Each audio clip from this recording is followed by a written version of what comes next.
Om Namo Bhagavate Rudraya. Om Namo Bhagavate Rudraya. Om Namo Bhagavate Rudraya. Om Namo Bhagavate Rudraya. Om Namo Bhagavate Rudraya. Om Namo Bhagavate Rudraya. Om Namo Bhagavate Rudraya. Om Namo Bhagavate Rudraya. Om Namo Bhagavate Rudraya. Om Namo Bhagavate Rudraya. Om Namo Bhagavate Rudraya. Om Namo Bhagavate Rudraya. Om Namo Bhagavate Rudraya. Om Namo Bhagavate Rudraya. Om Namo Bhagavate Rudraya. Om Namo Bhagavate Rudraya. How are you guys doing today? Let's see. Just going to offer some incense to the Memurti of Hanuman.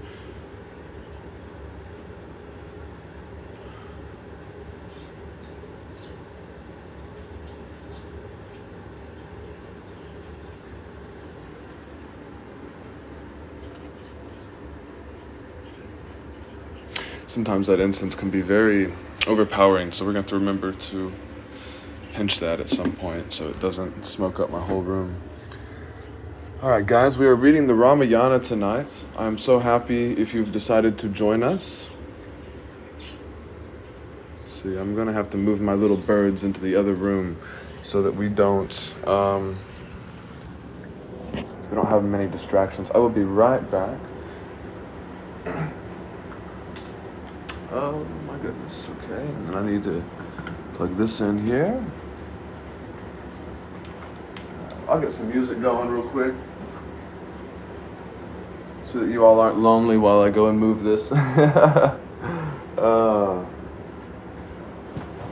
Welcome, welcome. I hope everyone's doing well tonight. Hope my buddy Seraphim's going to join us. Let's see. We were doing some chanting just a second ago. We were saying Om Namo Bhagavate Rudraya. Rudra, or Rudraya, is another name for Shiva. It's the destroyer aspect of Shiva. Let's see. Typically we start these reading sessions off with a Hanuman Chalisa. For right now we're just going to be playing some regular music or some chanting just so we can have something going on in the background while we're waiting on people to come in. This is the Hanuman prayer. Don't feel bad if you don't know. The vibrations are the healing part. The vibrations are the healing part. I still don't have YouTube Premium. We're working on it, so I'm muting the ads while they're going. I hope everyone's doing swell today on this beautiful Saturday. It's been a wonderful day. University. We got 4, 3, 2, 1. That's why we I hope this bhakti can bless you all. We're going to dedicate this live for the highest good of all.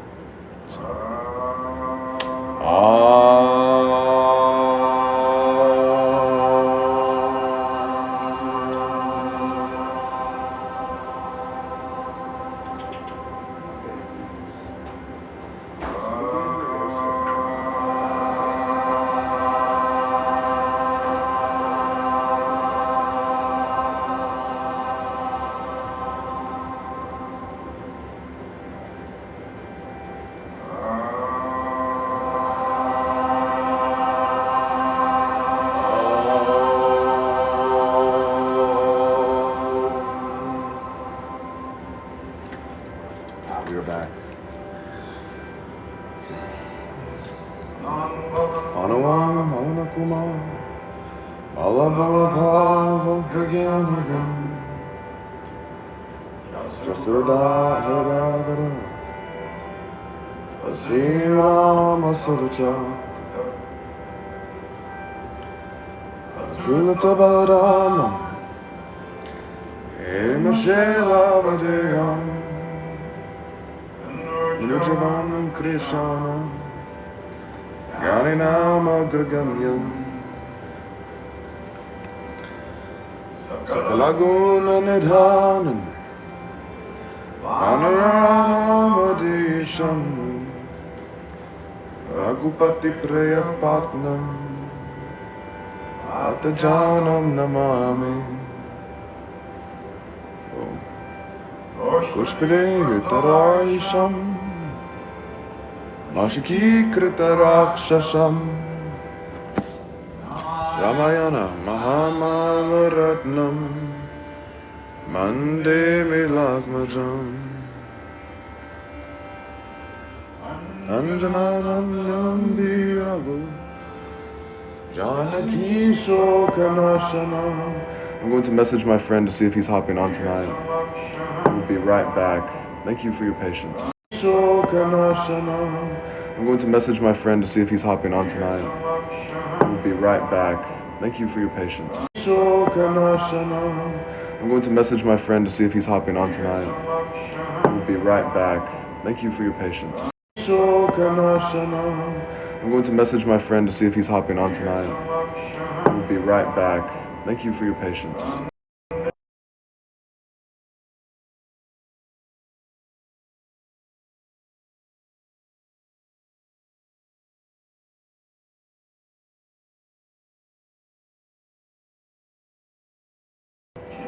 Pt.10, we'll run that back a little bit. I don't want anyone to miss part of the prayer.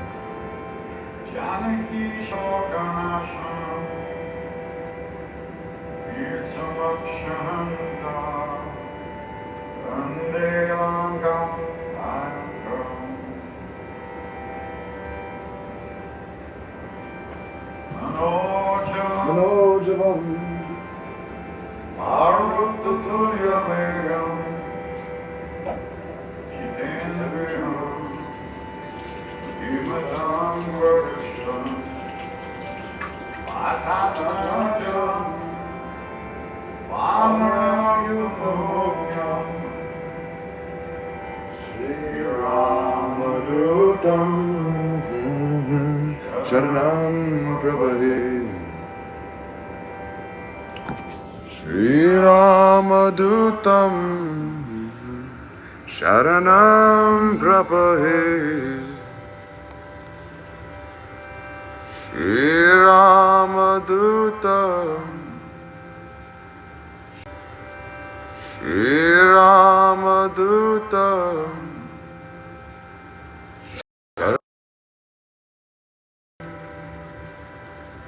Shri Ramadutam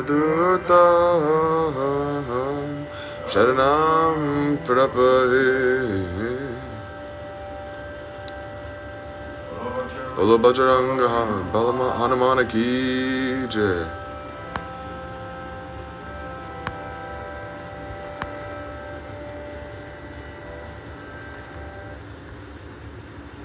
All right. New Lux Cravings boxes with Taco Bell. For $5, go classic. For $7, go lavish. For $9, discover something new. Eat Lux your way. We've been going live reading the Ramayana every night, at least 5 sargas every night. There's been some extremely interesting parts of it, you know. New Lux Cravings boxes only at Taco Bell. Good to see you again, Jack. Pay you $1,000.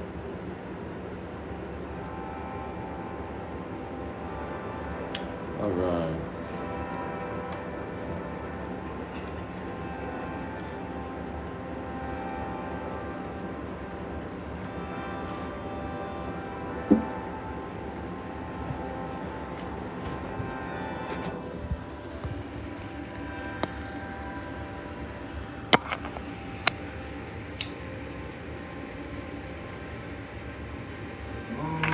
Namo, Namo.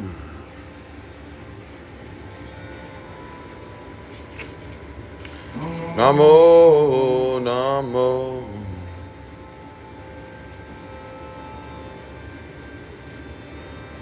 Namo, Namo.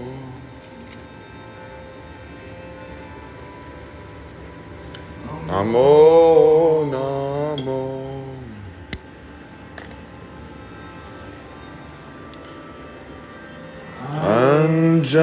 Anjananan, Dananan.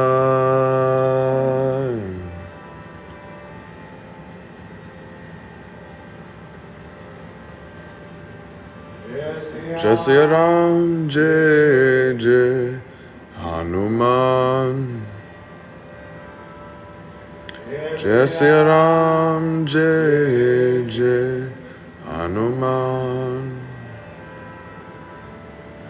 Jai Shri Ram, Jai Jai Hanuman.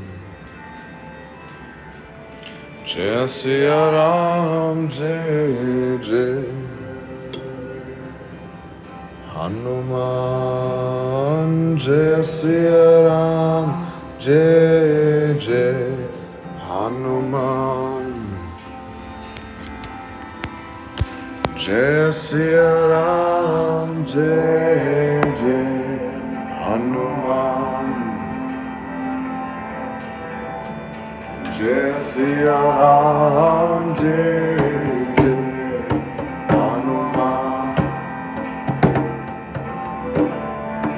Jai Shri Ram, Jai Jai Hanuman. Jai Shri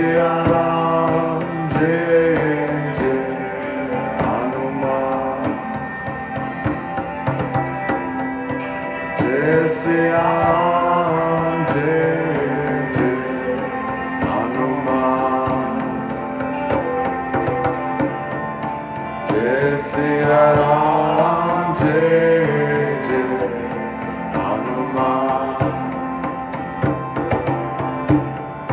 Jai Shri Ram, Jai Jai Hanuman. Jai Hanuman.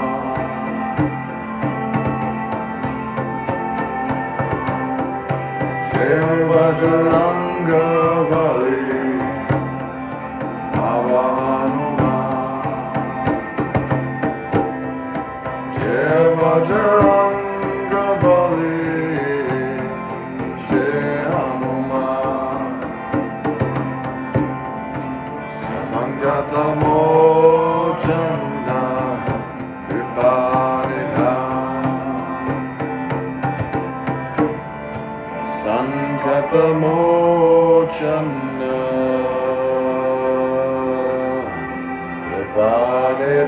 Kripanidham. Jai Shri Ram, Jai Jai Hanuman. Jai Shri Ram, Jai Jai Hanuman. Jai Shri Ram, Jai Jai Hanuman. Jai Shri Ram, Jai Jai Hanuman. Jai Hanuman.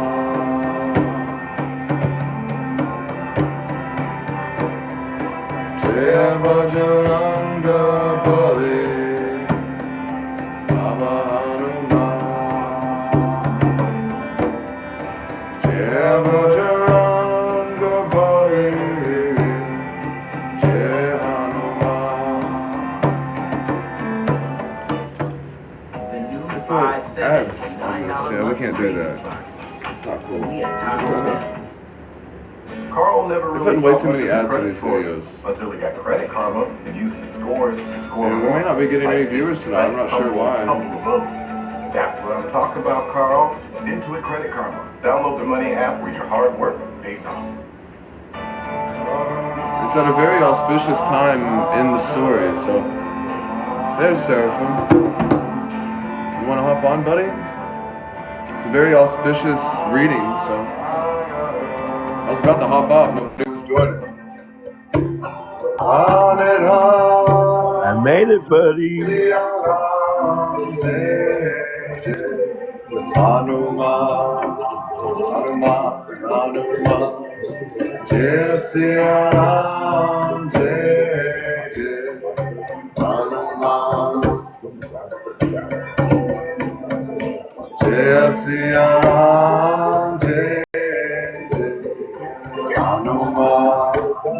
Perish in your thought. Jaya Siya Rama Jai Jai Hanuman Jaya Hanuman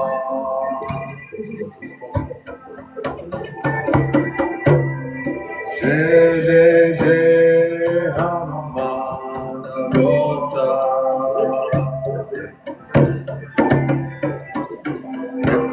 Karahu Gurudeva Gina Sankata Mochana Kripanena Baba Godeva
Man, I really need to get YouTube Premium because that's annoying. Just in the middle of devotion, you know, and there's an ad. Oh my goodness! Even religious songs aren't exempt, man. Even spiritual songs aren't exempt. Come on, YouTube. What's this world coming to, man? What's this world coming to? How are you today, Seraphim? Sorry. You good? I can't hear you very well. Sorry, I had to turn down my volume on my TV, but I'm doing good. How about yourself, buddy? I just got back from work. Doing grand. Pretty long Hare day. Krishna, how are you, my friend? Namaste, namaste, Jai Sambo, Jai Sambo. Namaste. How are you guys? Pretty good. We're singing Baba Hanuman. We got interrupted by an ad, but we're just getting in devotion, in bhakti, man, just giving it all to God. So beautiful, auspicious night, man. We've been reading the Ramayana every night for the last couple weeks or so. And right now we're at a pretty, I would say, a pretty auspicious part of the book. We're at maybe Sita and Ram's marriage. We just read the part in Sarga 66 about Ram breaking Shiva's bow. So very exciting. Thank you so much for the heart me. I very much appreciate that. And all the likes and all the shares and everything, all of this helps get it out to more people, man. I'm doing this just to help bless people. You know, it's not my doing. Anything that comes through me is coming from my Baba and God Himself. So, you know, none of this is for my glory, man. I'm a nobody doing this, man. I'm in nobody training. That's pretty good, right? Yes, sir. I Like, appreciate you. I appreciate you. We'll get back into it just in a second. yeah, I just have a few questions actually. That's why I came up, Yeah, right? sure. I would love to answer them. Yeah, yeah. So I just want to know like why you guys are so attracted to Hinduism and like, I would say like I was what raised in a made culture you that was pretty dogmatic. I was raised in something that had very rigid thinking, and Hinduism for me personally, Sanatana Dharma, it's been a liberating experience for me. I came across Ram Dass's work. Let's see, a couple years ago, which I'd come across it before in my life, but I'd come across Ram Dass's work a couple years ago specifically because I was going through problems that had arisen from my shadow being in these. My friend Seraphim here was part of Jehovah's Witness, and I was part of a form of very dogmatic Christianity that was, uh, nationalist. You know, it was very unakin to the teachings of Jesus Christ. And when I met Baba through Ram Dass, it was this experience that I knew him before. I knew him in a past life. I've known him for many lifetimes. I would probably say I've probably been with him. He's told me I've been with him since the time of the Ramayana.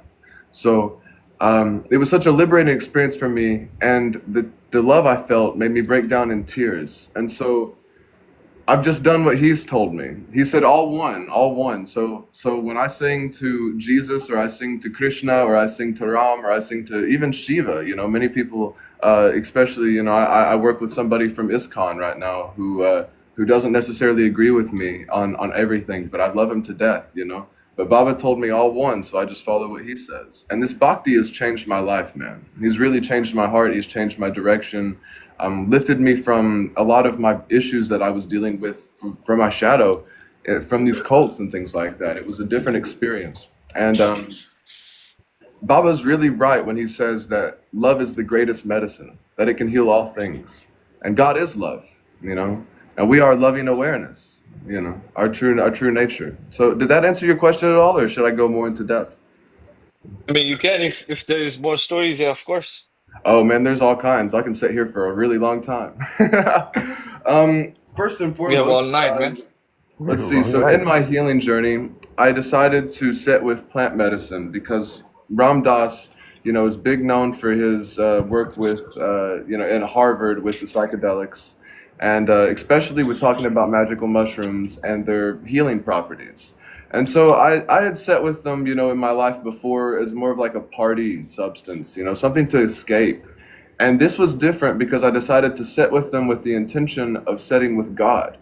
I took them with the intention of, hey, I'm going to sit here, I'm going to meditate, I'm just going to sit and focus my mind's eye on God in a cool environment, like how, Baba Neem Karoli told me to, and told Ram Dass to, told everybody in the Be Here Now book to.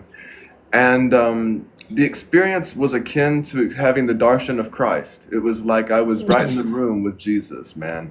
The real Jesus, the Jesus that I had lost sight of being in this religion for so long. And I believe Jesus is, he taught non-duality. He said, "I and the Father are one." That's what he said. His whole thing was non-duality. And I believe that Christianity took all of Jesus's teachings and even, a lot of stuff was added into the Bible to try to control people and make it a fear-mongering thing. But I think Jesus was an enlightened soul who, he may have traveled to India. He for sure had mystery teachings from ancient Egypt. And all of these teach about like the Kundalini, the Christ oil at the base of the spine. And so, but yeah, during that magic mushroom experience, I had that darshan of Christ, and I didn't want it to end. I remember sitting outside, and I ate a mango watching the sunrise, with the biggest smile on my face ever. And it felt like I was home. I had said, I'm home, I'm home, I'm home," and it reminded me of when Ram Dass said it. And I hadn't even tuned into that part of Ram Dass's lectures in a very, very long time. So it was like it was an epiphany for me. I felt like I finally came into my spiritual home, into my Hirodayam, into my heart. And when I ate the mango watching the sunrise, I believe that was Hanuman reaching out to me for the first time. And Hanuman has been a deity that's been like so close to me. He's the closest, in the way that, in Seraphim's own words, he's been the closest deity or entity I've ever worked with. It's like he's in the same room with me, you know, his love and everything. And I'm fully convinced that Maharaji, Nimkaroli Baba, was an incarnation of Hanuman. And he always said Hanuman and Christ were one and the same. So he might have been another incarnation of Christ, and I don't doubt that one bit. I think that he probably came to everyone to teach them love and devotion and to teach them how beautiful that is. So I hope you found something with that. You have any more questions? Yeah, you see like Jesus and then other deities as same, right? Yeah, Like yeah, all the same, all one. They're all symbols for your true self. They're all symbols for your soul. So your soul is so, loving awareness. so the reason I asked you this question is me, I'm from Nepal, right? Yeah. Land of Sita and Buddha, Mm. right? So what's happening is like there's a lot of missionaries going on over there. So they are Yeah. converting people to Christianity and Yeah. destroying the culture over there. So I Agreed. just want, Agreed. yeah, I just wanted to know like what do you That's guys have not to true say about that? Christianity. That's not true Christianity. Jesus wouldn't want to convert you. Jesus would want to show you your true self if you don't know it. If you already know it, he would just sit in communion and bhakti with you. And when I See, sing these like, songs, I see Jesus singing to Ram with me. I think that Hari Krishna might also be asking if I'm correct on this, like because like a lot of white people have gone around the world to try to convert the world to Christianity. Yeah. So it's kind of I think I mean maybe I'm putting words in Hari Krishna's mouth, but it is kind of unusual that there are people in the West that they've done the opposite. They've embraced the Eastern culture. Is that kind of what you were trying to get at, or am I See, making? I mean, I'm trying to say that like there are a lot of missionaries like trying to convert the local tribes, just like mhm. what they did in I would say Australia or New Zealand Yep. or in America, American subcontinent, They've So done a that's ton what of happening. damage. They've Yeah. done a ton So of damage. They've even yeah, tried to spread falsehoods about Sanatana Dharma and, exactly. take people. Yeah, I mean, of course. So I think the easiest way I can explain this is I think Jesus, Yeshua, which is his real name, I think he was a follower of what's called the Prisca Theologia. And this is called the perennial philosophy. This is something that's found in all faiths and all cultures and every single religion whatsoever. But I will tell you, colonialism is entirely against it. Missionaries are entirely against it. They think it's of the devil.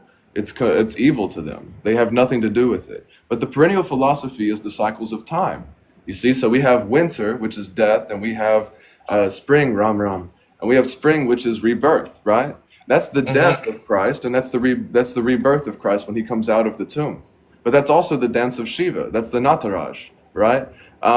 That is the Leela of Krishna, right?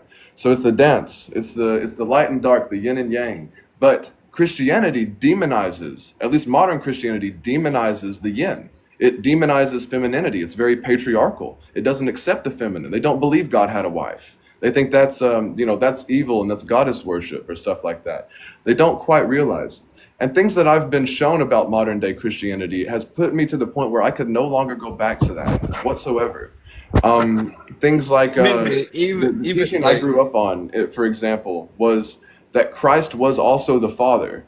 And so Christ, you're making Christ the servant of God, right? This or the Son of God, okay? The servant and Son of God. You're making him the Father, but then what does he have to do? so It's how bonkers. It's like they project what they want to see in other cultures, but they're really doing the wrong thing. yeah, so how I see Christianity is like they just have one God policy, right? Yeah, So that's I don't see that's fair.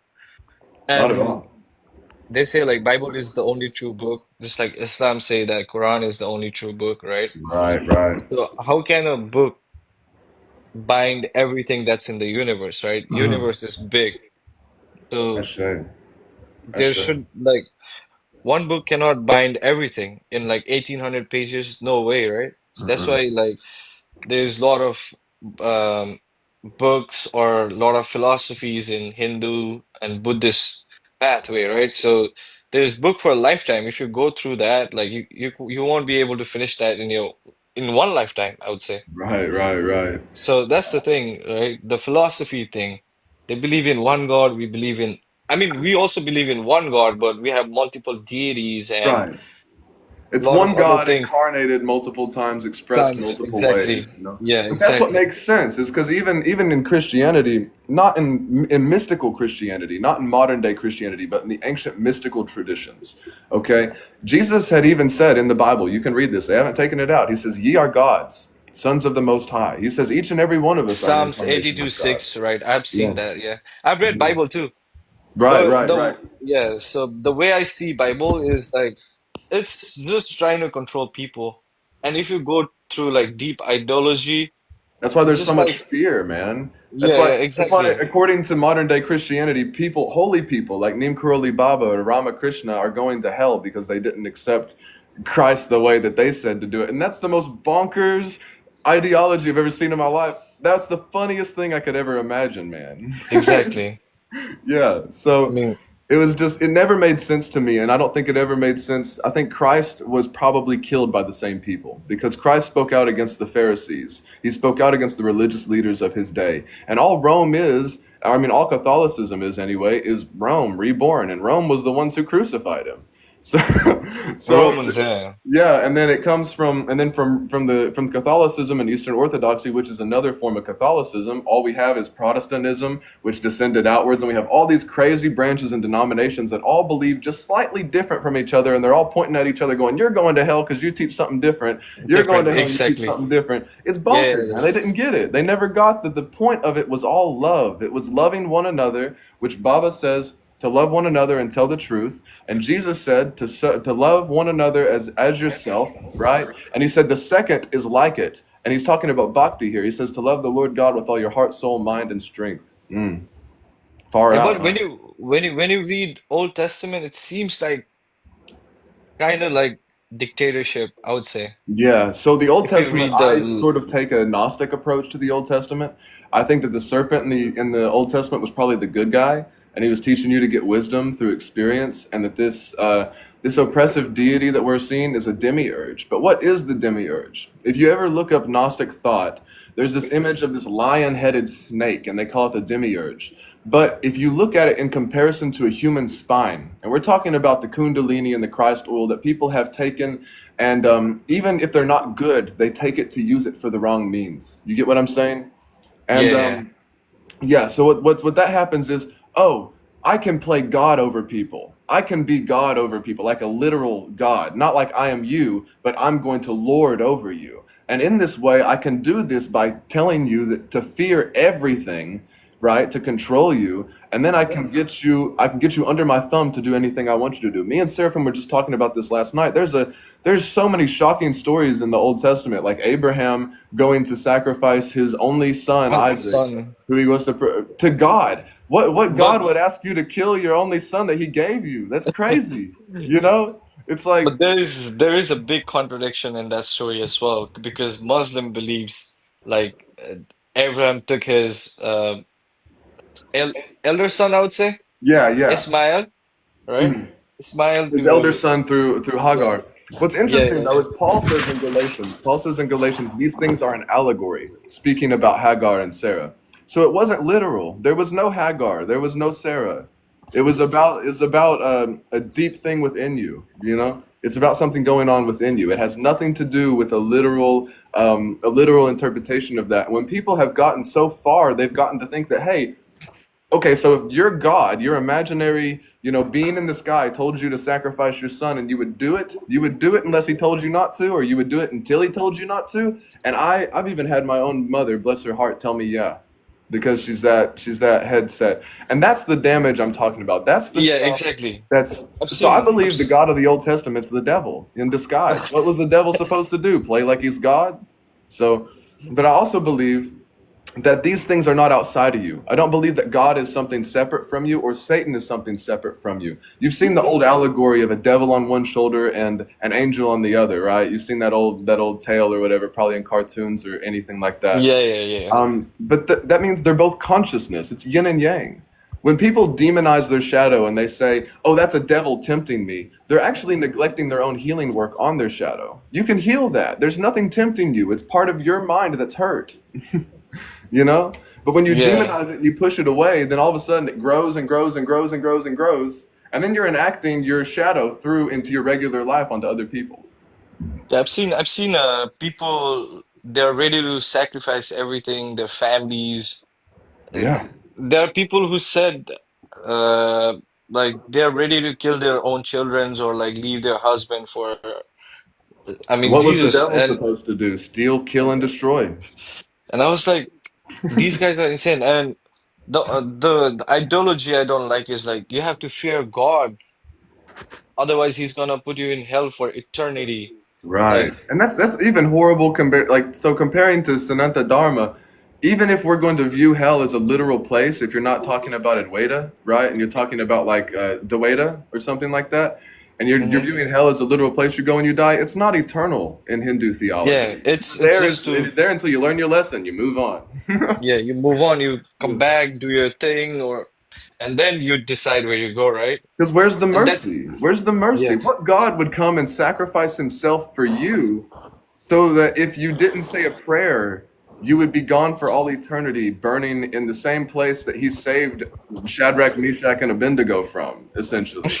Like it's so backwards. It's so Yeah, backwards. yeah. Yeah, it's so So, backwards. I really yeah, those appreciate the things. likes. Thank you guys. It gets it out to more people. Yeah, all my friends are joining right now. Thank you so much. Radhe, Radhe, Jai Hanuman, Jai Shri Ram. And see, in comparison, I know it's a very hard thing to talk about, what I'm going to be mentioning here in just a moment. But Christianity has done this thing. I'm going to be right back. I'm going to go grab a book real quick. Sure. Yeah, I'm also kind of going down my own path with Hinduism, and you know, Christianity, and it's I how it really reads feel like doctrines. if it hadn't been for the fact that, like, I surrendered to spirit and said, "You take me where I need to go," because that's the problem, is that when you grow up indoctrinated, you really cling to your beliefs, and really you find God when you choose to let go of everything that you think you know. Surrender. Like my whole point is you should not be bound by a book. Like if that book is the only true thing, like why in the universe there is like fucking, I'm so sorry about my language. No, I don't care, man. You're good. You're fine. You're There's perfectly like fine. millions, billions of book printed, right? With Yeah, different I ideology or philosophies over there. So like you shouldn't be like blind believer. You have to understand first what's that book is right trying to say, and absolutely. then you have to dive in rather It's than like it's like believing. um it's like the ISKCON guys I've worked with for a little while. It's like they believe. Oop, I didn't mean to knock that down. They believe that that Krishna is the supreme Lord. This is Prabhupada's book, the Bhagavad Gita, and I'm gonna get another translation too by Eknath Easwaran. But they believe that Krishna is the utmost deity. You worship anybody but Krishna, you're gonna go to a loka where you'll still die and you'll still experience suffering. And it's like it's I found it very eerily similar to Abrahamic religions, where it's like they demonize any teaching that's not what they believe. Do And Christian, I yeah. mean, do ISKCON reject like other deities? I don't think so. They don't resent them, no, but I would say that they say that Shankaracharya or Adi Shankara taught a half truth, and that he was. Some say that even he was Shiva incarnate to teach a doctrine that would lead people to hell, and I've heard that before too. Now, the person I work with, who's Gayatri Das, he doesn't believe such a thing. He believes all truth leads to God, right? But there are some Yeah. people from those very dogmatic sects that would take positions saying that, oh, that's something leading you to hell and leading you away from the supreme personality of Godhead, right? But I don't see how, if you're seeing God in everyone and you're serving and loving everyone, that's what Krishna said to do in the I Bhagavad mean, Gita. I You mean, get if me? you see Gita, there, Krishna has says that I live in heart of every living creatures, right? Yeah, Jivatmas. So that's the thing, precisely. man. And then he has shown his ultimate form to Arjun as well. Yeah, So that the means Vishvarupa. Krishna, you can call like Krishna, Shiva, Vishnu, whatever you like, but they're all same. So Right, there's right. no difference, right? But see, So but see, that's how I think. My friend Gayatri would say achinta beta beta tattva, or achinta beta advaita tattva, which means simultaneously the same but different.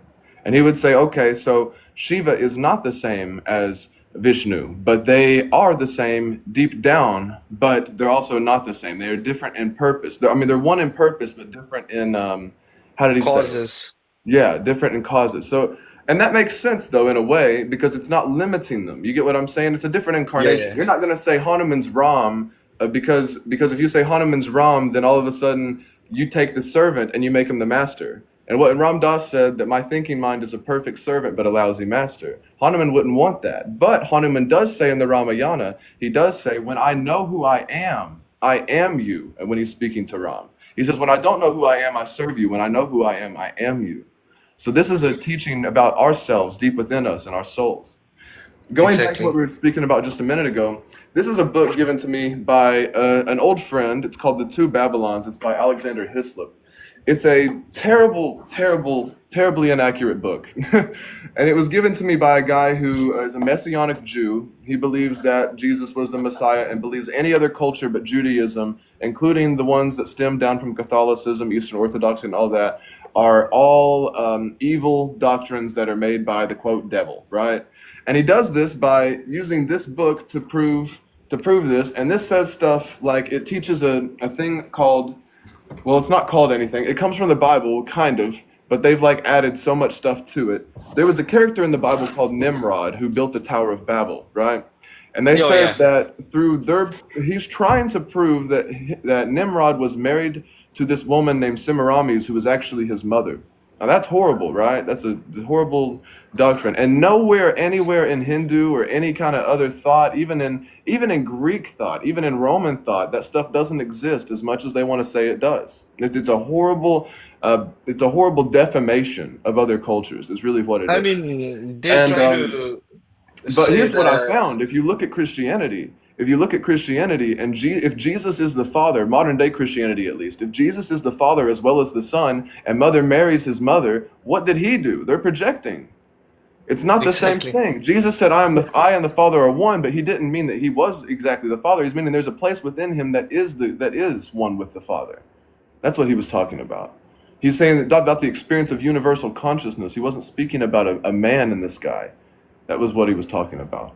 But see, when they take it away from that and they make it into what they've made it, they're creating this thing that honestly it shows bad fruit. Jesus himself said, "What good fruit can come from a bad tree? What bad fruit can come from a good tree?" You know what I'm saying? What have we Yeah, yeah. seen out of Christianity throughout all these thousands and thousands of years, throughout the Inquisitions, the Crusades, the witch burnings, the Catholic indigenous schools, they have literally children, like thousands of children buried who were unalived there underneath those schools, and they're still defending that. They're still defending that and saying it didn't happen, and we have the proof. It's like it's so. And I even got on a Catholic person's live one day, and he told me the Inquisition was a good thing and the Crusades was a good thing. So Yeah, you're a lot of thinking torturing in the Christian name of a guy who said defend to love yeah, your enemies is a good thing? You've yeah. gone so far off the rails, buddy. Yeah, I've seen a lot of Christian defending about crusades and witch huntings and those kind of Yeah. stuff. So, See, even the I witch mean huntings that were they just called women who worked with herbs or did something that was unconventional or wore different clothes. They just called them witches and set them on fire. They have no yeah, real idea of what that is. And Christianity has been a religion that has been set in a way to remove you from your power. Your power is manifestation. It's the power of belief. You are a creator and co-creator of your reality. Whatever you believe will be manifested through the exactly. power of the law of attraction. So if you believe that you're unworthy, you're a wicked sinner, if they can sell you you're sick, they can sell you a cure. And if they can sell you that witchcraft is evil, then they can sell you that you're evil, because you are essentially consciousness that's creating the entire experience. That is witchcraft. That's the definition of magic, creating something from nothing. You know? Exactly. They demonize who you are. So yeah, Nepali Hindu संस्कृति र आध्यात्मिकता भारतभन्दा कसरी फरक छ? Okay, I can answer that question. Like, so in India, like modern day India, I would say, right? In India, they practice more Vedic system, right? Yeah. They go through Vedas, Upanishads. We go through that too, but we go more with tantric. You know about tantras, Yeah, like tantra. magic. Yeah, Tantra is yeah. something. So I can explain where I came from. I met a guy about half a decade ago. His name is Santos Bonacci, and I don't agree with everything he has to say, but he is a very wise person when it comes to ancient theology. And he taught me the Prisca theology. He taught me the perennial philosophy. He taught me what he calls the science of light, and I would say I was initiated into that science through him. And it teaches that dielectricity plus magnetism equals electricity. Electricity is the world of form, magnetism is your soul, and dielectricity is the spirit. Okay? So there's the Mm-hmm. Father, the Mother that creates the Son. Nothing perverse like Alexander Hislop was trying to say. But the Father and the Mother create a Son, just like they do in real life, because we mirror God on the material plane. That's Yeah. why the So Shiva Linga is masculine and feminine united. That's why the Kundalini is masculine and feminine energy united. Each one of us exactly. have that masculine and feminine energy Yep. united. Yeah. 100% agreed. Well, see, they demonize And women in Christianity, Mhm. so then they demonize the connection to women. They demonize death. They demonize anything but the masculine patriarchal. That's why you don't see any. You'll see obelisks and stuff without any yoni, because they don't have any respect for the feminine. All the steeples are all lingas without the yoni. That's all they are. And Yep. some do have a form of the yoni on there, but most don't. And Yep. so it's a very patriarchal worship of the man. It's a worship of toxic masculinity. That's why it's created that way, and that's why they function that way. It's really sad, because to see how Christianity, how far they've gotten from the original teachings of Jesus. I'm 100% convinced they would crucify him again if he came back. Yeah, I think the same thing, man. Yeah, yeah, hundred Right? percent, man, Yeah. 100%. Yeah, And going it's back so good to connecting with you, man, because I know how things can feel when you hear somebody talk about Christ and stuff like that, especially if you come from an area that's been so demonized by people who claim that. You know what I mean? I don't believe Christ is a name. If you go and look at the etymology of the word Christ, it's a title. It means anointed one, and there were so many anointed ones. You're anointed from the Kundalini, the Christ oil that drains down the spine and you raise it up the spine. That's the Christ oil. And so Ramakrishna, Vivekananda, Maharaji, Nimkaroli Baba, all of these great sages, they were enlightened ones from this oil. They yep. had this experience. They knew their true nature. So they were Christs. You are Christ. You can be Christ. You know what I'm saying? It's within you. You're not any less pure than he is. They try to put him out of your reach so that you won't be able to do the things he did. But he said, "Those who come after me will do even greater things than I did." That's a quote from Jesus. You can look that up in the New Testament. Yep. So, yeah, yeah, Yep. Yeah, going back to his question, how it's different from India is like, so all the idols you see came from tantric system, right? yeah. Where the tantric sadhak, they connect to that higher being and they give them darshan of them, their what would say, imagery, right? Right. So that's how it came to existence. And that's how non-duality and duality existed in the same philosophy. But because if you go through Veds or Upanishads or Vedantas, right, it just talk Mm. about uh formless God, like super consciousness. But if you Right. go through Para-Atman Brahma. yeah, yeah.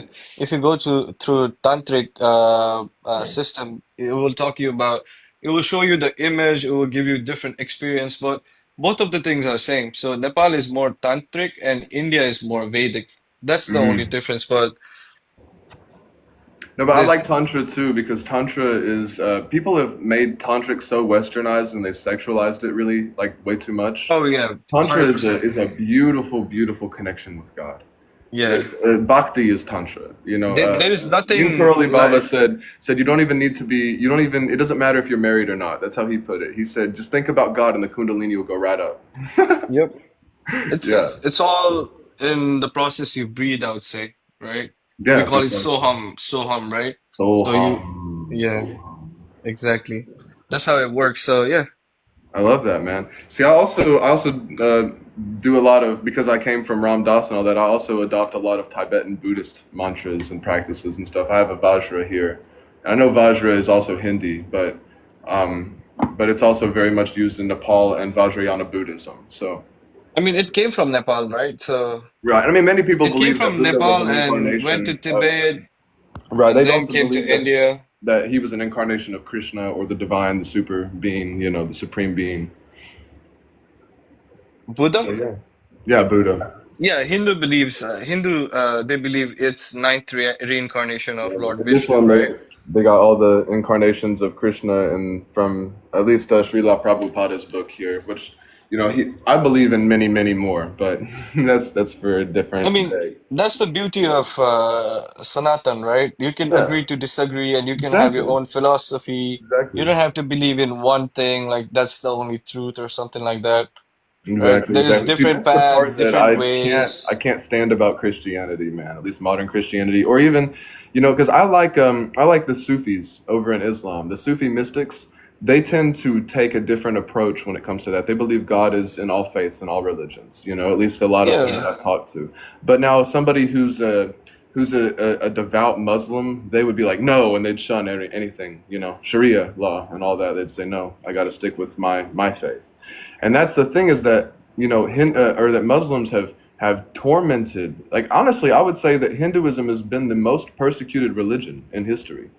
They've been um, persecuted by Christians, by Muslims, by anybody who has a colonizer mindset. It's been atrocious. Mongols, Yeah, everyone, man. yeah, it's been Especially India, I would atrocious. say, like, And they're not it, they don't have a history of genociding or can I say that on live or mass unaliving yeah, anyone. They don't attack people. They're a peaceful yeah. people. They love everyone. And I mean that's the thing is because they're in tune. They know the soul. It's like when you know the soul, you try to convince somebody else because of where you're at. You know what I mean? Of the soul. But if they don't get it, they don't get it and they're just gonna demonize you. It's sad. Yeah. It's sad. They don't recognize their own nature. Ram Dass has this beautiful meditation. It's called I Am Loving Awareness. And it always brings me into my soul. It always brings me right into the Hiradayam, right into the heart center. Yep. We're all one, we're all one people. We're all one consciousness. And the people who don't recognize that are the ones who perpetuate all the separation, or the ones who perpetuate all the war, all the pestilence, the unaliving, and the torture. Yeah. Because how could you, if you see something as yourself, how could you harm it if you love yourself? Now, see, Exactly. That's Christianity why has the problem where it teaches you not to love yourself. It teaches you to absolutely hate yourself. I would And then not, it, yeah, it's yeah, kind of like if you go through Old Testament, yeah, of course, like all the living beings are created for human yeah, to so that human can rule over them or yeah, like yeah, they can eat them. Or there's just a food or kind like that, right? So it's yeah. kind, I mean, I eat meat, so it's all right for me. What if there's someone who does not want to eat meat or who does not want to harm the living Right. beings, right? On that topic, there's a great movie. It's called Christspiracy. It's by I forget his name, something Anderson. But you should check that out. It has to do with that idea, that entire principle that we're talking here about, cruelty to animals, because they are us essentially. And Jesus was part of a group of Nazarenes called the Essenes. I've seen someone on here earlier. They have a little Nazar badge, a little evil eye symbol on their name, and that's a symbol that it's called a Nazar because he was from the town Netzer, Nazar. And it has Hmm. nothing really innately to do with Christ other than his connection to the Essenes, because he was a Nazarene. There's no place called Nazareth. There's not. You can look that up. The Nazareth is a King James translator. It's a translation of a transliteration. It never existed. It's a town called Netzer. So, and Even if you it means go a through, consecrated one, and it's talking about the third eye. It's talking about that place within you, you know. And here I can show you. I got a, I have a little Jesus over here, or a little picture of it. And I know he's the white version, but I liked it because he looked like a wizard. He's got like a wizard robe, and I've got the little Nazar here with a key. oh, And okay. so, yeah, and that's what I'm saying is because he was this guy who taught that, and they were vegetarians. They didn't eat meat. They were vegetarians, and they taught about the Christ oil. They taught that Christ was an oil that drained from the spine. They were Jewish mystics, and they were very persecuted as well. But Um, if you go through like Christian teachings, like you shouldn't have any pictures as well, right? That's Right, a right, sin. exactly. It's like they try to say that. Here's what I thought. I had a conversation with a pastor one day, and he said, "Well, now that you're are you Hindu or something?" I said, I'm just a Nate." I said, I've gotten past the point of all labels. I just love everything and everyone, and I worship God in all His forms. And he said, "Well, what about idols then? What about all those idols?" And I said, "If you worship a statue of Jesus, do you think it's an idol? Or if you look up to a statue of Jesus, do you think it's an idol?" He said, "Yeah." And I said, "Exactly, because it's not." You're not worshiping the statue. The statue is a symbol for a higher spiritual reality. It's a higher spiritual consciousness. You're not Exactly. worshiping the statue. And I mean, even I told him, I said, Hindus know that. What do you think Yeah, they think they're it's worshiping stone? I mean, yes, stones have consciousness, but it's like Hanuman isn't a stone. Hanuman was a Vanar. He was a monkey god. So he was an incarnation uh of Shiva and the son of Vayu. So yeah. yeah, exactly. But he is not actually monkey, but they used to have a clan that used to wear. Vanar, yeah, Yeah, exactly. Vanar. I say monkey so people can help understand what I'm Understand saying. exactly. Yeah, yeah, yeah. And Yeah, also, but it's kind of. I feel like it's kind of cute in a way too to say he's a monkey because I know that he doesn't. I don't think he minds it at all. I've seen the old anime by Japan that did the hmm Ramayana, the Prince or Ramayana, the yeah, Legend yeah, of Prince Rama, and they were all yeah, monkeys yeah, in that. I don't think that was disrespect. I don't think he would ever view that as disrespectful. It was just it's all love, man, all love. Yeah. yeah. Uh, I let's would, I see. would So recommend you guys to check out how we practice Hinduism and Buddhism in Nepal as well, yeah, right? I would love It's to, man. pretty, it's I'm quite actually wanting to different. travel to India. I'm wanting to travel to Nepal. I'm wanting to travel to these places and experience their culture authentically in the culture. You know what I mean? I don't want to. I feel like I've only gotten part of the experience. Just learning their texts and sitting with the gods and stuff. I feel like I've only gotten part of the experience. I want to be immersed in it. I want to know what Yeah, they yeah. know. Yeah. You should I want I definitely want go to I check want to out visit Varanasi. Varanasi. Did I say that right? Where Varanasi. Yeah, yeah, yeah. and the Ganga. Banaras, Varanasi, Ganga, Mm. right? And there's a Mahakumbh going on over there at Yeah, I want to Prayagraj. visit that. I want to do that one year, man, where That's everybody once in a goes and lifetime they moment, dip in the actually. It Ganga. comes every 144 years, and this is Yeah. Mahakumbh. So, right? Ah, And Mahukumba. best time to go out, yeah, I would suggest like if you can go right now, it's best, right? But if you Yeah, cannot, man.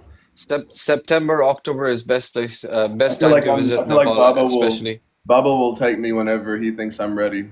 I feel like Yeah, I've been but caught in his leela, so he just does whatever he wants with me.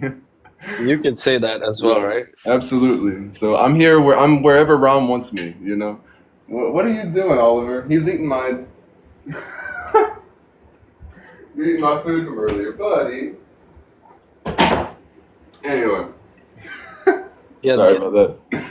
But yeah, it's all man, right, I man. love having you on here. Thank you so much. Like, this is a beautiful conversation, dude. For real. Yep. All right, Yeah, guys, have a good absolutely. night. I'll leave now. Hey, you too, man. Thank you, Feel free to guys. join in the Thank you for having kirtan me. or Sure. whatever for the night. What we're gonna plan on doing is sing a few devotional songs. We're gonna read out of the Ramayana, just a few sargas, at least five. If we're at the end of the five sargas that I typically read every night, and if people want to continue, I'm like, let's do another five. You know what I mean? And we'll do it like that, and then we sing. I like to sing. At least a song, and then we do the Chalisa. That's one that I learned after I fell in love with the Ramayana. I sat there and I learned all the words to the Chalisa. I memorized it, and I love the Hanuman Chalisa, man. It's one of the most powerful prayers I've ever felt in my whole life. And like I Yeah, said, you Hanuman can. Hanuman is like he's in the same room with you, man.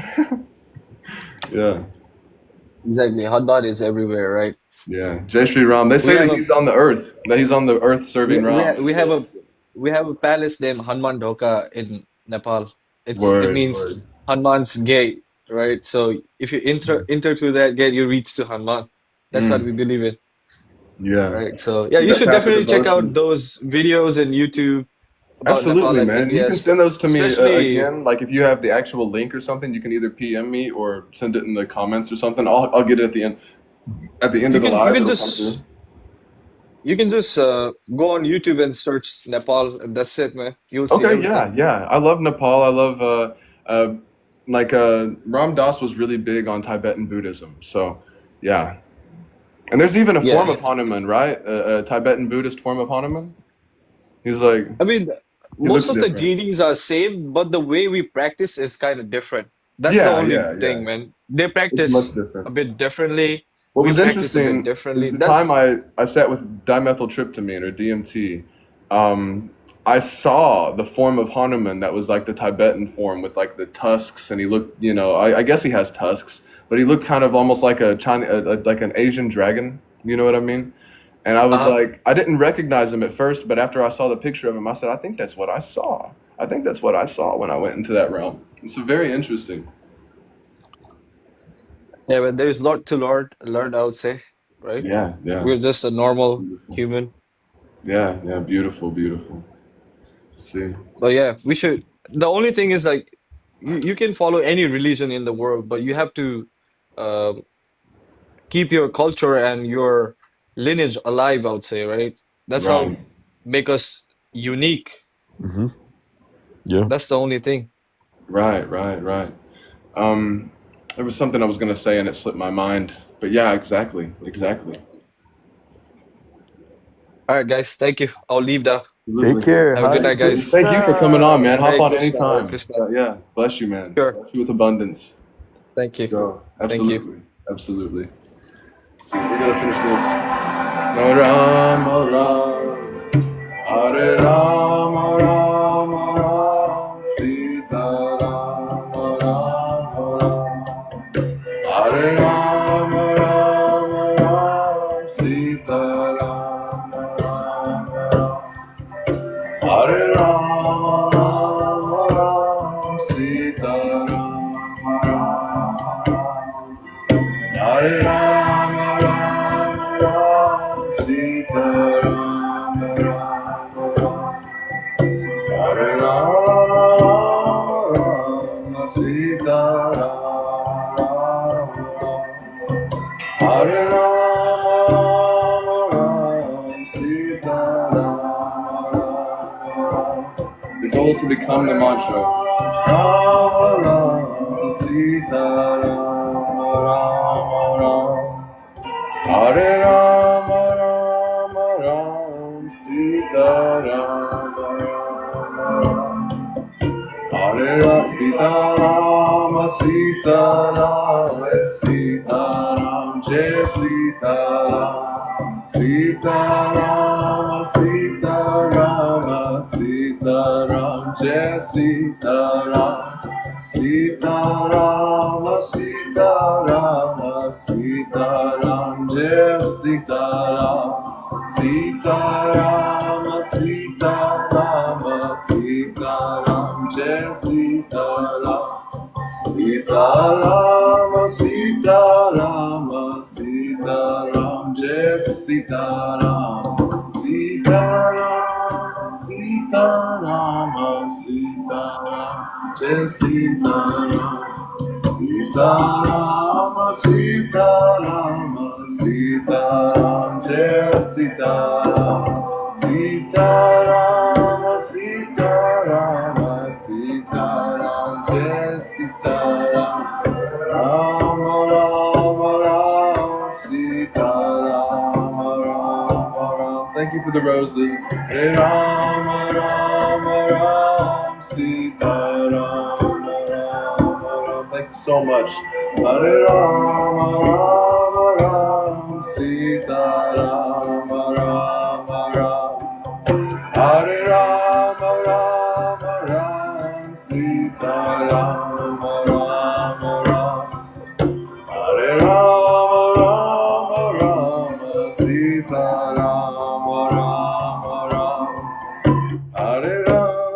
put an ad in the middle of that devotional song. I don't like that.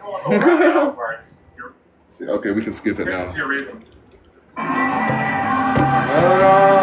Rama Sita Rama Rama Rama Hare Rama Rama Rama Sita Rama Rama Rama Rama Rama Sita Rama Rama Rama Sita Rama Rama Rama. Thank you so much for the roses. Rama Rama Hare Rama Rama Sita Rama Rama Hare Rama Rama Sita Rama Rama Rama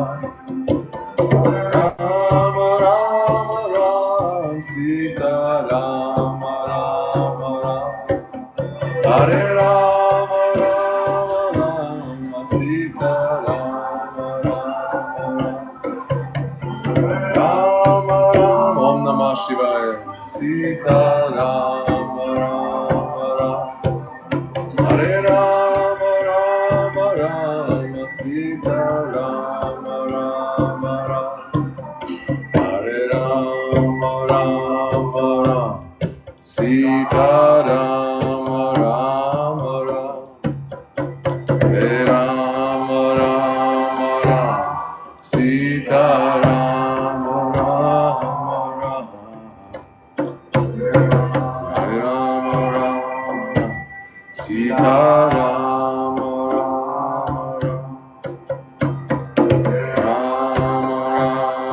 Rama Sita Rama Rama. Hare Krishna, Hare Ram. This is my little murti I have here. Actually, that's my altar. I'll just show you my whole altar. I have Ram, Sita, and Lakshman back there because I want Hanuman to always face them. So there's Hanuman and Maharaji behind him. Let's see. And that's my little case of my memorabilia from my bird who passed away. That's my little Christ. And then here's a Shiva Linga I made. And the Vajra Ganesha. I got a beautiful picture of Ganesha. Yeah. Oh, perfect. How perfect. We have the Hanuman Chalisa coming on right like that. On time. Bajaloji Hanuman. Oh, friend, remember Hanuman. Bajaloji Hanuman. Bajaloji Hanuman. Bajaloji Hanuman. Shri Guru Charana Saroja Raja Nijamana Mukur Sudhari Baranon Raghubara Bimala Jasu Jodayaku Palachari. Yeah, we will. Purina Tanu Janike Sumeron Pawanakumar Siaram Balabure Vedya Dehumohi Harahukale Shabeka Syavara Ramachandra Parije Sharanam Jaya Hanumana Gyana Guna Sagara Jaya Kapishati Hanloka Ujari Ramaduta Tulita Baladama Anjani Putra Pawanin Sutanama Mahavira Bigrama Bajarangi Kumati Nivara Sumati Kesangi Kanchana Varana Viraja Subesa Kanana Kundala Kunchita Kesa Hatta Vajra Orda Vajabiraji Kande Munja Jajenu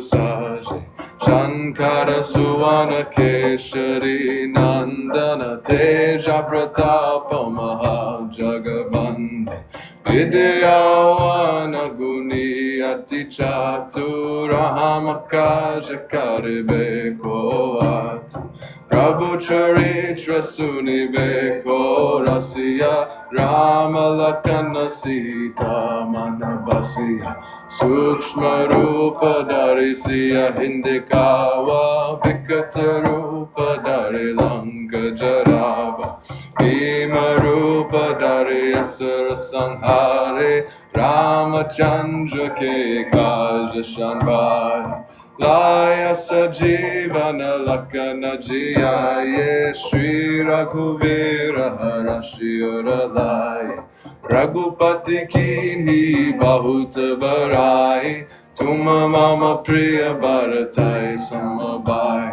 Sahasabadana Tumaro Yasagawe Asakahi Shri Pati Kandalagawe Sanakadika Brahmandi Munisa Narada Sharada Sahida Hisa Yamakobera Dijapala Jahante Kaviko Veda Kahisake Kahante Tuma Upakara Sugriva Hinkina Rama Milaya Rajapadadina Tumaro mantra vibhishana mana lankeshwara bhaya sabha jagajana Yuga sahastra jodhyana parabhanu lilyo tahi madhura palajanu Prabhu mudrika mile mukha mahin jalare lanki gaya sharachanani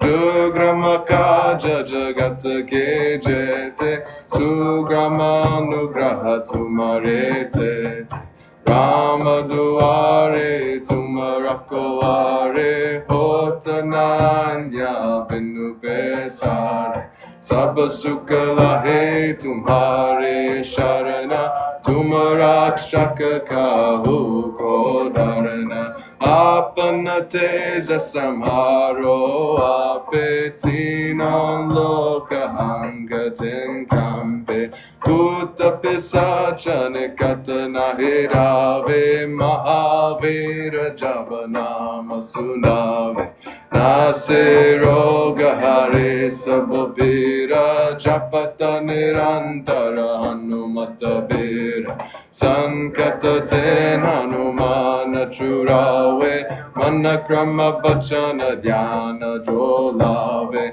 Sabha pararamata basvi raja Tinake kaja sakala tumasaja Ora manorta jo koi lave Sohi amita jivana palapava Charon yuga paratapa tumhara He parasiddha jagata ujiyara Sadhu santa ke tumarakovare Asurana kandana rama dulare Ashta siddhi no nidhi ke data Shavaradina janaki mata Rama rasayana tumare pasa Sadhara ho raghupati ke dasa Tumare bhajana rama ko bhave Janama janama ke dukha bisarave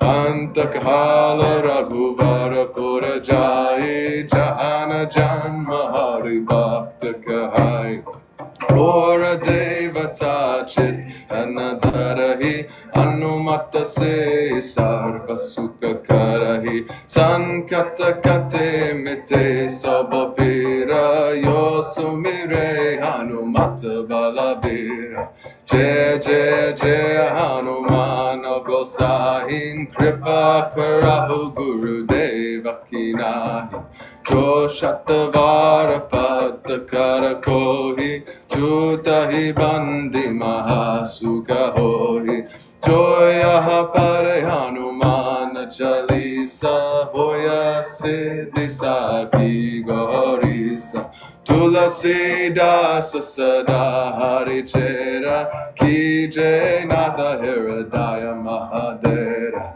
Make you home of my heart, Lord. Pavanatanaya Sankataharana Mangala Murati Siaram Rama Lakana Sita Sahita Hridayam Vasahu Surabu Kasiyavara Ramachandra Parije Sharanam Mangala Murati Maruktanandan Sakala Mangala Mula Nikandan Mangala Murati Maruktanandan Sakala Mangala Mula Nikandan Shri Ram Jai Ram Jai Jai Rama Shri Ram Jai Ram Jai Jai Ram Shri Ram Jai Ram Jai Jai Rama Shri Ram Jai Ram Jai Jai Ram Shri Ram Jai Ram Jai Jai Rama Shri Ram Jai Ram Jai Jai Ram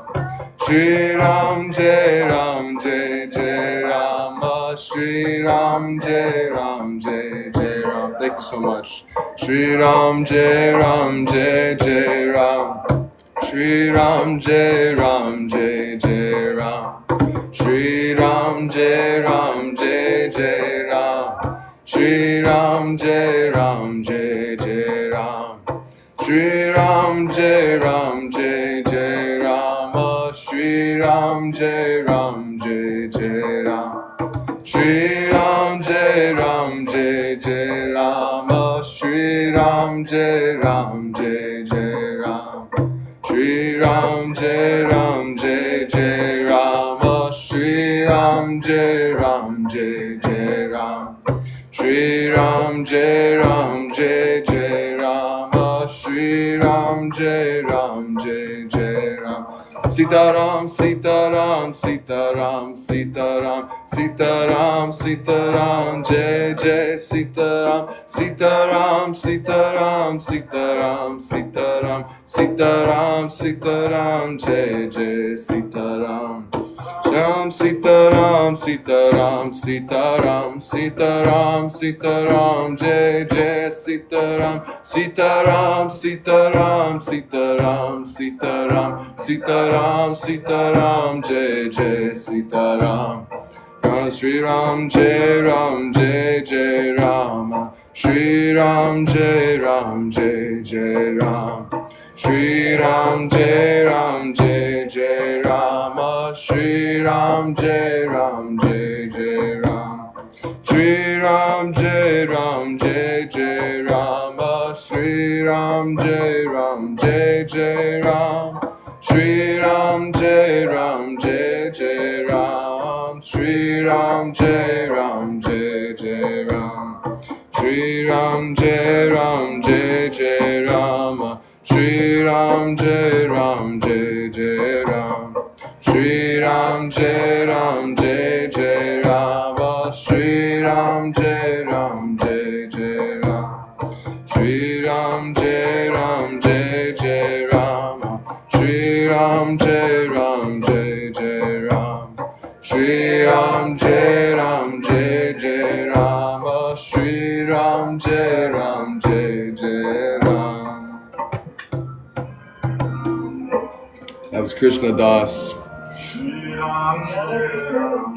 It's a version of the Hanuman Chalisa recorded by Dakota of Earth. Dakota went on YouTube. Jai Ram, Shri Ram, Jai Ram, Jai Jai Ram. There's a Baba there asking to play Namah Shivaya. So my good friend Hare Krishna said you should check out.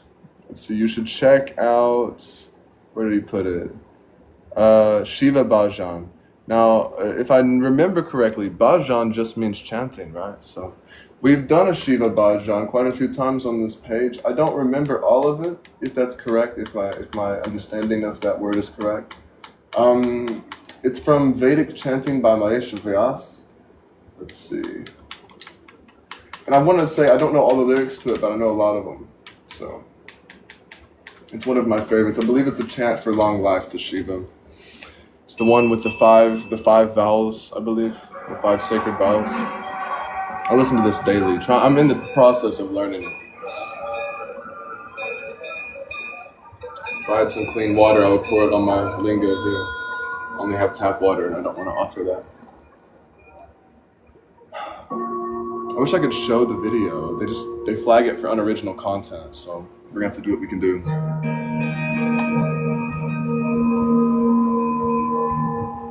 We're gonna be reading the Ramayana here in a little bit if you all want to stick around.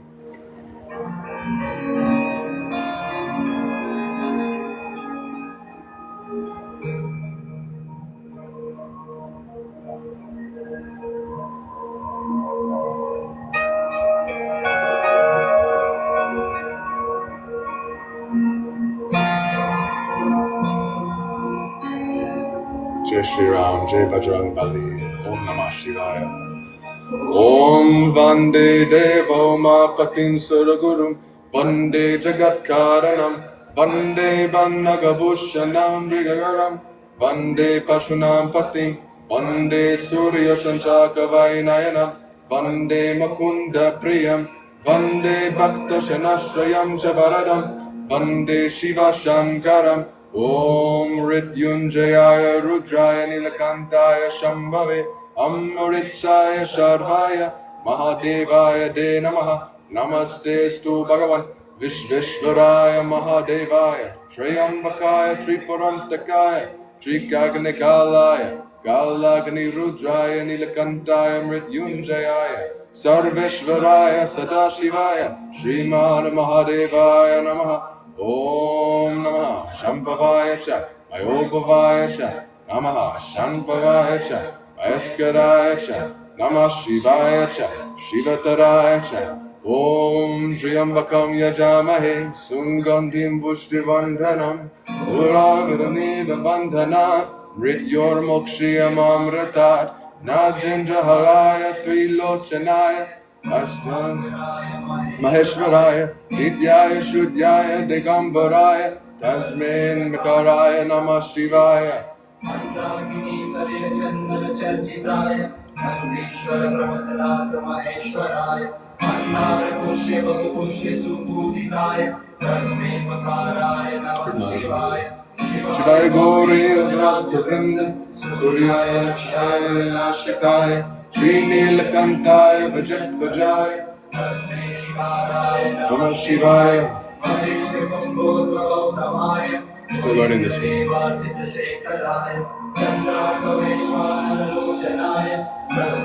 Naraya Namah Shivaya. Sanatanaya Vidyaya Devaya Digambaraya Tasmai Makaraya Namah Shivaya. Panchakshiriyam Om Yam Yapate Shiva Shannido Shiva Loko Mavapate Shiva Nasaha Modate.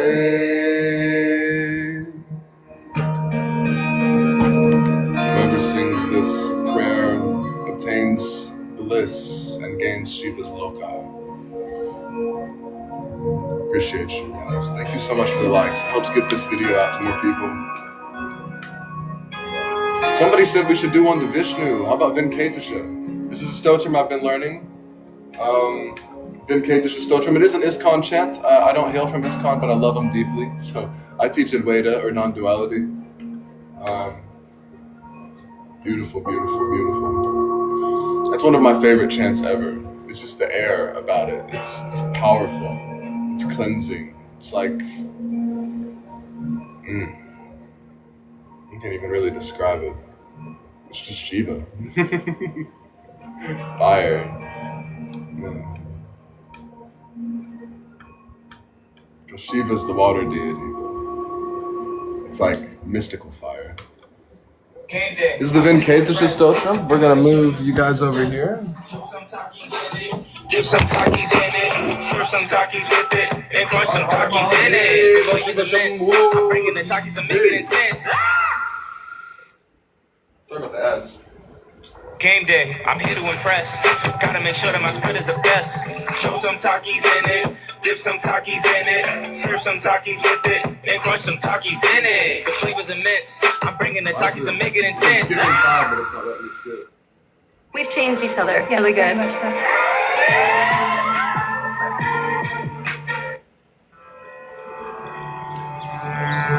This is the stotram I've been learning. It's got the lyrics on the screen. Srila Prabhupada, Jai I just think it's beautiful.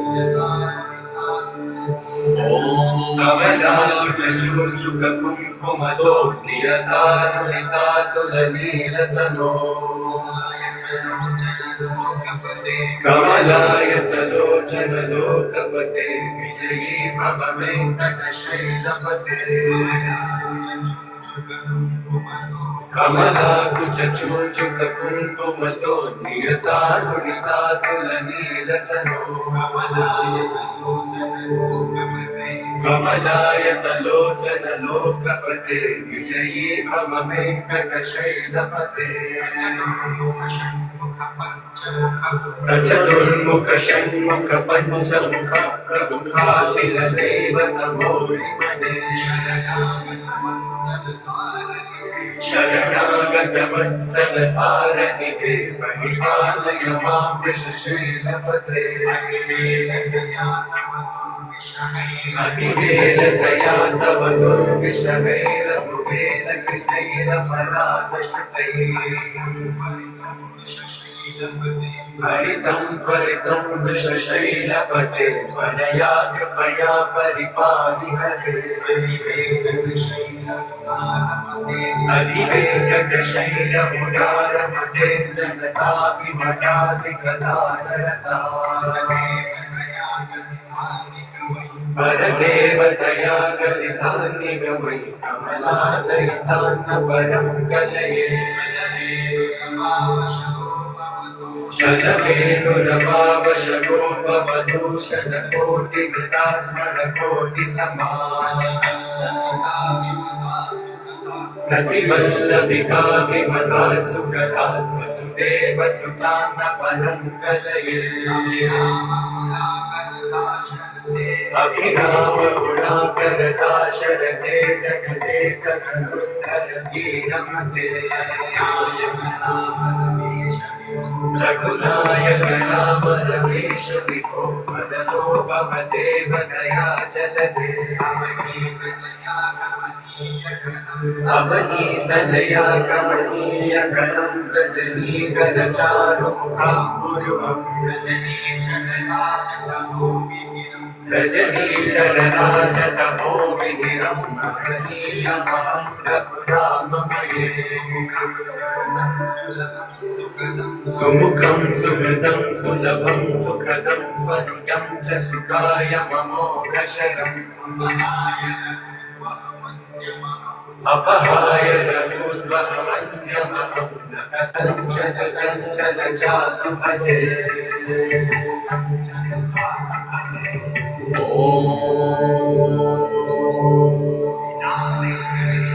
Vina Venkatesham Sanado Nanath Sala Venkatesham Smaravi Smara Hare Venkatesha Prasida Prasida Priyam Venkatesha Priyacha Priyacha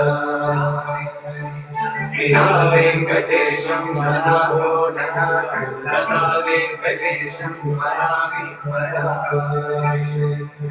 Hare Venkatesha Prasida Prasida Priyam Venkatesha Priyacha Priyacha Aham Duratasle Padamboja Yukma Pranameshaya Gatya Sevam Karomi Sakrit Sevaya Nitya Seva Phalakvam Prayacha Prayacha Prabho Venkatesha Ajnanina Maya Doshan Asheshan Vihitan Hare Shamasvatvam Shamasvatvam Shesha Shela Shikhamane Ajnanina Maya Doshan Asheshan Vihitan Hare Shamasvatvam Shamasvatvam Shesha Shela Shikhamane Hare Krishna Krishna Krishna Hare Hare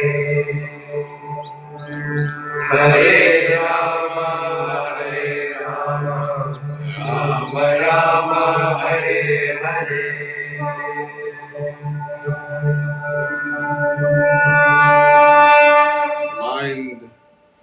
is a perfect servant but a lousy master.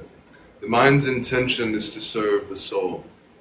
It's to serve the soul. Like Hanuman serves Ram, the mind's intention is to serve the soul. Not master the soul, Lord, no, but to serve the soul. To serve that part of us that is loving awareness. So I'm going to put on, let's see, there's this cool album that we're going to be playing tonight while we read the Ramayana. It's called Atma Bhakti. I can recommend it. It's by Mahesh Vyas, so I'm going to have to replug in this controller. We're using my Xbox to stream this right now, by the way. I don't have anything else. It works. It's called Atma Bhakti. Atma Bhakti.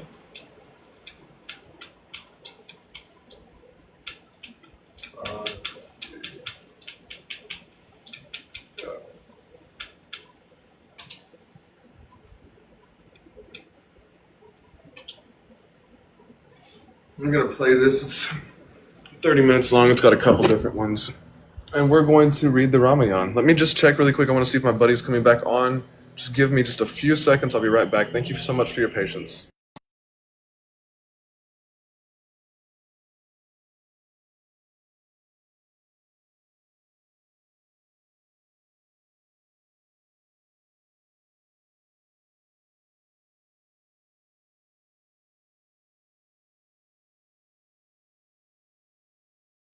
Alright, we're back. He can totally join us if he wants to.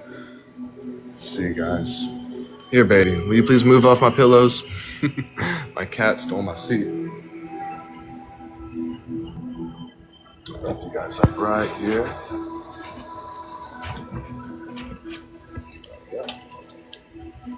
It's Ram, Sita, and Lakshman in the background. Can you all still hear me great? Is the audio good?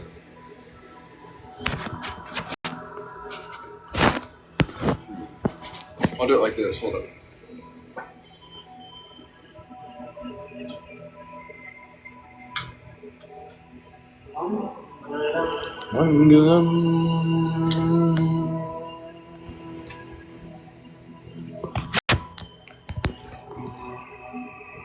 Alright, we were just reading Sarga. We're on Sarga 70 of the Balakanda in the Ramayana. Valmiki's Ramayana. It's my version. I'm going to do a quick prayer to Ganesha to help make this auspicious, even though it's very auspicious. To invoke him makes the opportunity even more auspicious. Vakratunda Mahakaya Saryakoti Samaprabha Niravignam Kurume Deva Sarvakaryeshu Sarvada Om Gam Ganapataye Namaha. Thank you, Ganesha. This might be too loud. I'm going to turn it down just slightly.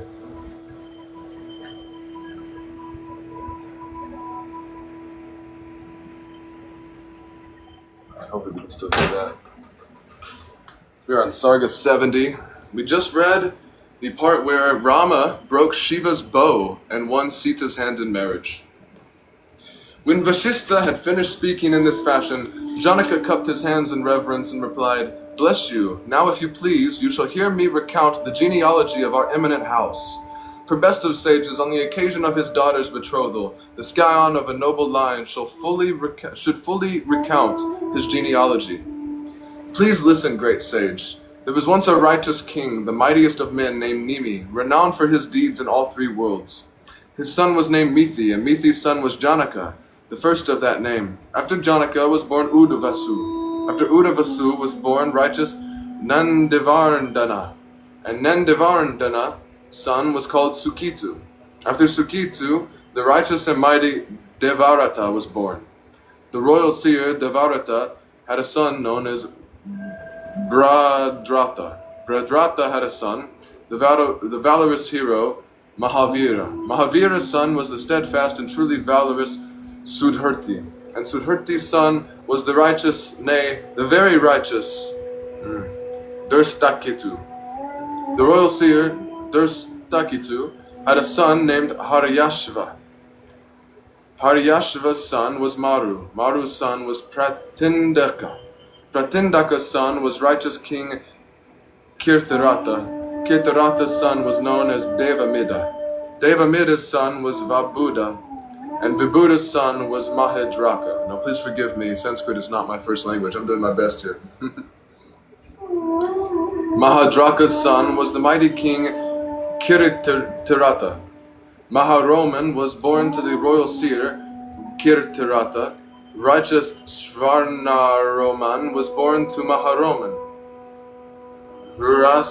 Hrasvaroman was born to the royal seer Svarnaroman. Two sons were born to that great man who knew the ways of righteousness. I am the elder, and the younger is my brother, the heroic Kushadvaja. My son, the Lord of Men, consecrated me, the elder, as king, leaving Kushadvaja in my care, retired to the forest. Ever since my aged father went to heaven, I have borne this burden in accordance with righteousness and looked upon my godlike brother Kushadvaja with affection. Then one time the mighty king Sudhanvan came from Samkashya and laid siege to Mithila. He sent me a message saying, "You must give me both Shiva's unsurpassed bow and your daughter, lotus-eyed Sita." Because I did not cede these to him, he engaged me in battle, Brahman seer. But I killed that lord of men, Sudhanvan, as he faced me in combat, and best of men are unalived for the Tiktok life. And best of sages, since I had killed Sudhanvan, lord of men, I consecrated my heroic brother, Kushadvaja, as ruler of Samkashya. This is my younger brother, great sage. I am the elder. Now, bull among sages, with great pleasure, I give away my two girls, Sita to Rama, bless you, and Urmila to Lakshman. My great daughter Sita, who is like a daughter of the gods, whose only bride price was great strength. And Urmila, my second daughter, I say it 3 times so there can be no doubt. Let's see. Where was I at? With great pleasure, delight of the Raghus, I give you these 2 girls, your majesty. Please have the tonsure ceremony performed for Rama and Lakshman. Then bless you. You may perform the rites of ancestor worship and the wedding itself. We are now under the lunar mansion of Magha, great armed lord. Your majesty, you may perform the marriage ceremony in 3 days' time under the lunar mansion of Uttara Falguni. You shall distribute gifts on behalf of Rama and Lakshman to ensure their happiness. Sarga 71. When the heroic king of Vedaha had finished speaking, the great sage Vishvamitra, seconded by Vashishta, responded, "The houses of the Ikshvakus and the Vedahas are beyond conception and beyond measure, bull among men. There is none equal them. Your majesty, this lawful union of Sita and Urmila with Rama and Lakshman is highly appropriate, the more so because of the perfection of their beauty. But now, best of men, hear the words that I feel bound to utter. Here is your brother, King Kushadvaja, who knows the ways of righteousness, your majesty. This righteous man has 2 daughters unrivaled on earth for beauty. Best of men, we ask you for them to be the wives of Prince Bharat and wise Shatrughna. We ask for your 2 daughters, your majesty, on behalf of these 2 great men. For all the sons of Dasharat are endowed with beauty and youth, like the guardians of the world, and are equal to the gods in valor. Lord of kings, holy in your every deed, through this connection with the 2 of you, let your flawless house be joined to that of Ikshvaku." When Janaka had heard Vishvamitra's words, which the approval of Vashishta, he cupped his hands in reverence, and addressed both bulls among sages. "Since you yourselves commend this as a fitting union of houses, so be it. Bless you. Let the inseparable Shatrughna and Bharat take the daughters of Kusadvaja to be their wives. Great sage, let all 4 mighty princes take the hands of the 4 princesses on the very same day.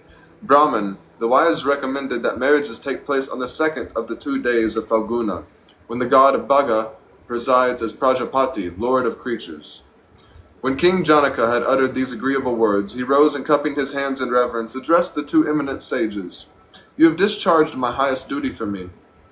I shall be the disciple of both of you forever. Now let both of you bulls among sages be seated on these fine thrones. The city of mine is as much as Dasarat as it is Ayodhya. Please have no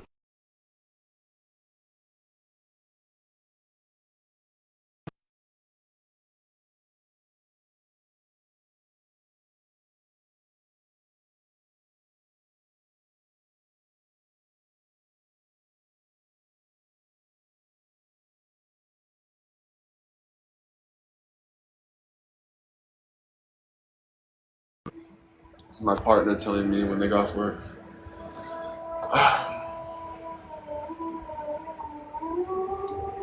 The city of mine is as much Dasarat as it is Ayodhya. Please have no doubts as to his authority here and act accordingly. When Janaka Vaideha had spoken in this fashion, King Dasarat, the light of the Raghus, was pleased and replied to the Lord of the earth, "You two brothers, the lords of Mithila, have numberless virtues. You do great honor to the seers and the host of kings." Then he said, "Bless you, attain happiness. I shall now return to my own quarters to perform all the rites for my departed ancestors." Excuse me. Taking his leave of the Lord of Men, the renowned King Dasarat then placed the two lordly sages before him and departed quickly. Proceeding to his own quarters, the king performed the rites for his ancestors in accordance with the ritual injunctions, and rising the next morning, he performed a splendid tonsure ceremony as benefited the occasion.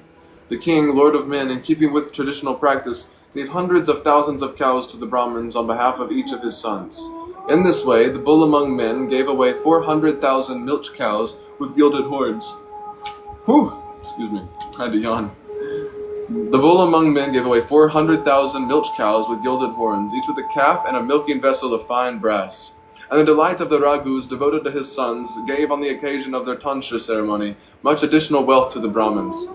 Standing there, surrounded by his sons after their tonsure ceremonies, the Lord of Men looked at the benevolent Prajapati, Lord of Creatures, surrounded by the guardians of the world. Sarga 72. Let's see, I think Indy's on here, as long as she didn't scroll off. What's up, Indy? What's up, sis? Let's see.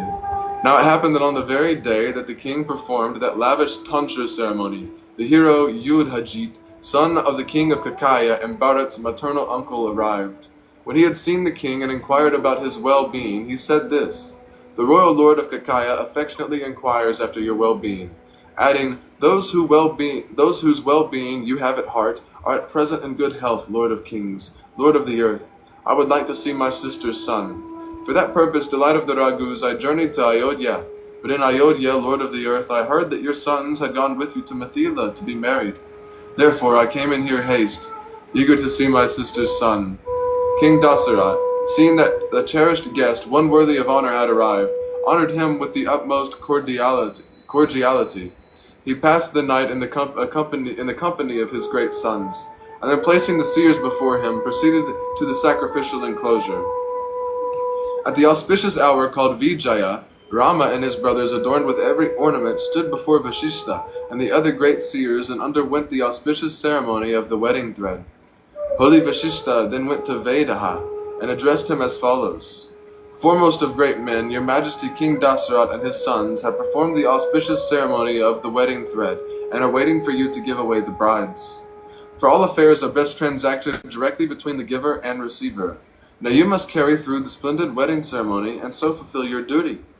When great Vashishta had addressed him in this fashion, that noble and mighty man, knowing full well the ways of righteousness, replied, "Which of my chamberlains is on duty? For whose orders are you waiting? My kingdom is yours. Why do you hesitate in your own house, best of sages?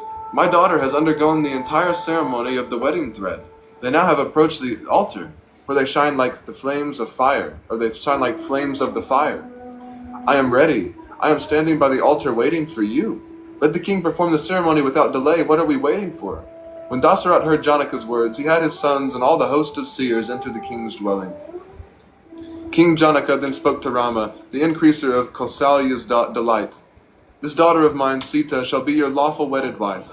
Accept her, bless you. Take her hand in yours. Come, Lakshman, bless you. Accept Urmila, from whom I give you. Take her hand without delay." After speaking in this fashion, Janaka addressed Bharat, saying, "Take Mandavi's hand in yours, delight of the Raghus." Then the righteous lord of the Janakas turned to Satrughna, saying, "Great armed man, take Shrutakirti's hand in yours. All of you Kakutsas are gentle and true to your vows. Now take your wives without delay." Upon hearing Janaka's words and securing the approval of Vashishta, the four men took the hands of the four women in their own. Finally, in the company of their wives, the eminent Raghus were reverently circled the fire, the altar, the king, and the great seers. Thus did they perform their marriage ceremony in the prescribed fashion according to the ritual injunctions. Suddenly from the sky there fell a great and radiant shower of blossoms, accompanied by the thundering of celestial drums and the sounds of singing and musical instruments. Troops of Apsarasis danced at the wedding of the Raghu's princes. The Gandharvas sang sweetly. It was truly miraculous. To music such as this, singing and the sound of blaring horns, those mighty men were wedded to their wives, stepping 3 times around the sacred fire. At last the princes, delight of the Raghus, returned to their camp with their brides, and the king, along with the host of his seers and kinsmen, followed, gazing after them. Sarga 73. When the night had passed, the great sage Vishvamitra took his leave of the 2 kings and departed for the mountains of the north. Once Vishvamitra had departed, King Dasarat took his leave of Vedaha, lord of Mithila, and quickly made his return to his own city. But the first of the king of Vidaha, lord of Mithila, gave his daughters lavish gifts, including many hundreds of thousands of cows, the finest blankets, and fine silk garments. He also gave them beautifully adorned and godlike troops, including elephants, horses, chariots, and foot soldiers. The father of the brides also gave them an unsurpassed complement of male and female servants, as well as much gold, silver, pearls, and coral. Actually, it's silver, gold, pearls, and coral. With the greatest delight of the king, lord of Mithila gave his daughters unsurpassed gifts. Then, having conferred enormous wealth upon them, he took his leave of Dasharat, lord of the earth, and returned home to Mithila. The king, lord of Ayodhya, and his great sons, however, placed all the seers before them and departed with their army and attendants. But as the tiger among men was proceeding on his way with the Raghavas and his company of seers, birds shrieked dreadful cries at him from all sides, while all terrestrial beasts circled him reverently. Observing this, the tiger among kings inquired of Vashishta, "The birds are savage and dreadful, and yet the beast would seem to augur well. What is this that makes my heart tremble so? My thoughts are filled with misgivings." When the great seer had heard Dasarat's words, he replied in sweet words, "I shall tell you the meaning of this. That which has issued from the mouths of the birds in the sky signifies a terrible and imminent danger. But the beasts indicate that this danger will be averted. You need have no anxiety." As they were discussing this, a sudden wind arose, shaking the whole earth and knocking down the lovely trees. The sun was shrouded in darkness, and it was impossible to see in any direction. Everything was covered with ash. The entire army stood stupefied. Only Vashishta and the other seers, the king and his sons, remained conscious. The others fell senseless. In that dreadful darkness, with the whole army covered in ash, they saw a dreadful-looking man, as unassailable as Mount Kailash, and as irresistible as the fire of universal destruction. Wearing a coil of matted hair, he was impossible for ordinary people to look upon, for he seemed to be blazing with some extraordinary energy. With his battle axe slung over one shoulder in a bow, a streak of lightning it seemed, and a mighty arrow in his hand, he looked like Hara, destroyer of Tripura. Seeing this dreadful-looking, that's Shiva, I believe. Seeing this dreadful-looking man, blazing like fire, the purifier Vashishta, the other Brahmin sayers devoted to prayer and sacrifice, gathered together and discussed the matter among themselves, saying, "Surely he does not intend once more to exterminate the Kshatriyas in his rage over his father's murder. For long ago, when he had slaughtered the Kshatriyas, he was freed from his anger and grief."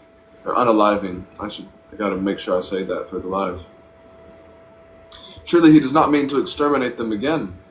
When they had taken counsel in this fashion, the seers took guest offerings and spoke sweet words to the dreadful Bhargava, calling Rama, Rama. The valorous Rama, Jamadagnya,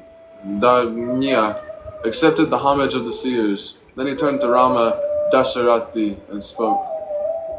Sarga 74. This will be the last Sarga we read tonight, unless anyone decides to, really want to read more. Radhe, Radhe. Mighty Rama Dasharati, I have heard all about your extraordinary might and how you broke the bow. It is extraordinary, almost inconceivable, that you should have broken that bow. If so, when I heard about it, I came here with yet another splendid bow. Now show me how mighty you really are. You must knock an arrow to this Jamadagni's great bow, so dreadful to behold. If I see that you have strength enough to knock an arrow to this bow, I shall challenge you to single combat, which is praised by men of might." When King Dasarat heard these words, his face fell. Filled with despair, he cupped his hands in reverence and spoke, "Your wrath against the Kshatriyas has now subsided, and you are a Brahman of great renown. Excuse me. Please grant safe passage to my sons, for they are mere boys. You were born in the house of the Bhargavas, ever engaged in Vedic studies and holy vows. Moreover, you made a promise before thousand-eyed Indra and laid your weapons down. Concerned only with righteousness, you gave the earth to Kashyapa and retired to the forest to make your home on Mount Mahindra. Great sage, you have come to destroy everything I have, for if Rama is killed, none of us will survive." Even though Dasharat was speaking in this fashion, the valiant Jamagdanya paid no heed to his words, but spoke directly to Rama. "Vishvakarman, god of craft, skillfully wrought two divine bows, splendid, world-famous, indestructible, and powerful. The one you broke, Kakutsa, best of men, was the bow that destroyed the three cities, after the gods gave it to three-eyed Shiva, who was thirsting for battle. But Kakutsa, the foremost of the gods, gave this, the second of those invincible bows, just as powerful as Rudras, to Vishnu. Then all the gods, in their desire to determine the relative strength of Vishnu and the black-throated god Shiva, questioned Grandfather Brahma. Understanding the purpose of the gods, Grandfather Brahma, most truthful of all, provoked a quarrel between the two. Out of that quarrel arose a great hair-raising battle between Vishnu and black-throated Shiva, each of whom desired to defeat the other. I've never heard that before. I always thought that Shiva was terribly, terribly in love with Vishnu. Hanuman is actually said in some texts to be both Vishnu and Shiva, to be a fusion of Vishnu and Shiva. Then by means of the syllable Hum, Shiva's awesomely powerful bow was unstrung, and the great three-eyed god himself was paralyzed. The gods who had assembled along with the host of seers and celestial bars entreated the two greatest of gods so that they made peace. Yeah, there we go. They made peace. Seeing that Shiva's bow had been unstrung by Vishnu's valor, the gods and host of seers judged Vishnu to be the greater of the two. But the glorious Rudra was still angry and gave his bow and arrows into the hands of the royal seer Devarata of Videha. But this Rama is Vishnu's bow, a conqueror of enemy citadels. Vishnu gave it as a sacred trust to the Bhargava sage Rachika. And mighty Rachika gave the divine bow to his son, my father, the great Jamadagni, unrivaled in his deeds. But when my father had laid his weapons down and was armed only with the might of his austerities, Arjuna, acting on a base thought, brought about his death. In my rage at learning of the unparalleled and brutal murder of my father, I exterminated the Kshatriyas, generation after generation, time and time again, having thus conquered the whole earth, Rama. Oh, very tired, excuse me. I gave it away as a fee to great Kashyapa, holy in his deeds at the end of a sacrifice. Then, as I was dwelling on Mount Mahindra, armed only with the might of my austerities, I heard about the breaking of the bow, and came here as swiftly as I could, Rama. Here is Vishnu's great bow, which belonged to my father and my grandfather before him. Now take it and follow the code of the Kshatriyas. This arrow is a conqueror of enemy citadels. Knock it to the best of bows if you can, Kakutsa, then I shall challenge you to single combat. We will we will begin in Sarga 75 tomorrow around 8 p.m. if you want to join us. We are 2 pages away from the end of the Balak. Actually, we're 2 pages away. I might just read that. Yeah, we'll do that. We'll read the rest of the Balakanda. We're literally just a page away, guys. So, Sarga 75. When Dasarati had heard the words of Rama, Jamadagnya, he replied, tempering his response out of respect for his father, Bhargava, I have heard about the feat you accomplished. We respect it, Brahman, for you were only discharging your debt to your father. But Bhargava, you regard me as if I were some weakling, incapable of upholding the code of the Kshatriyas. Now you shall witness my strength and valor for yourself.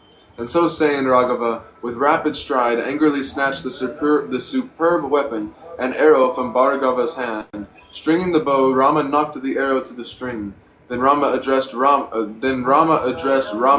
Jamadagnya in wrath, saying, I owe you reverence both because you are a Brahmin and for the sake of Vishvamitra.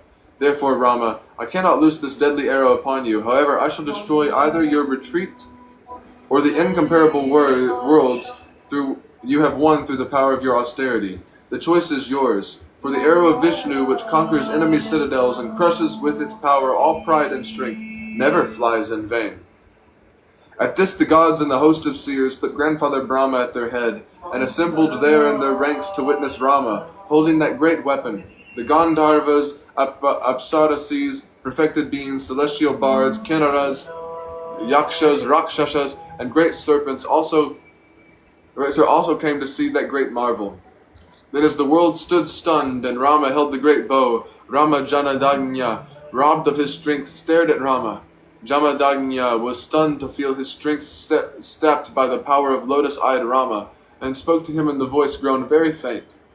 Long ago, when I gave the earth to Kashyapa, he told me, you may not stay in my realm.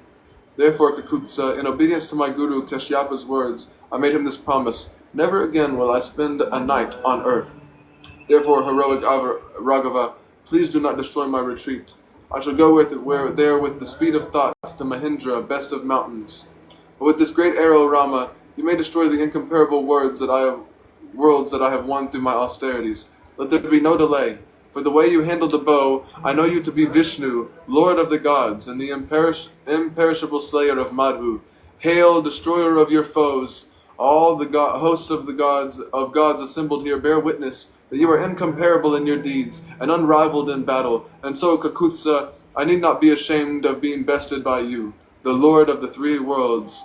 Rama, you are true to your vows. You must loose this incomparable arrow. Once the arrow is released, I shall depart for Mahindra, best of mountains.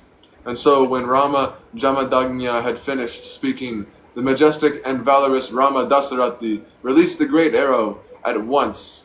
All the cardinal and immediate directions were freed from darkness, and Rama, still holding his weapon aloft, was praised by the gods and host of seers.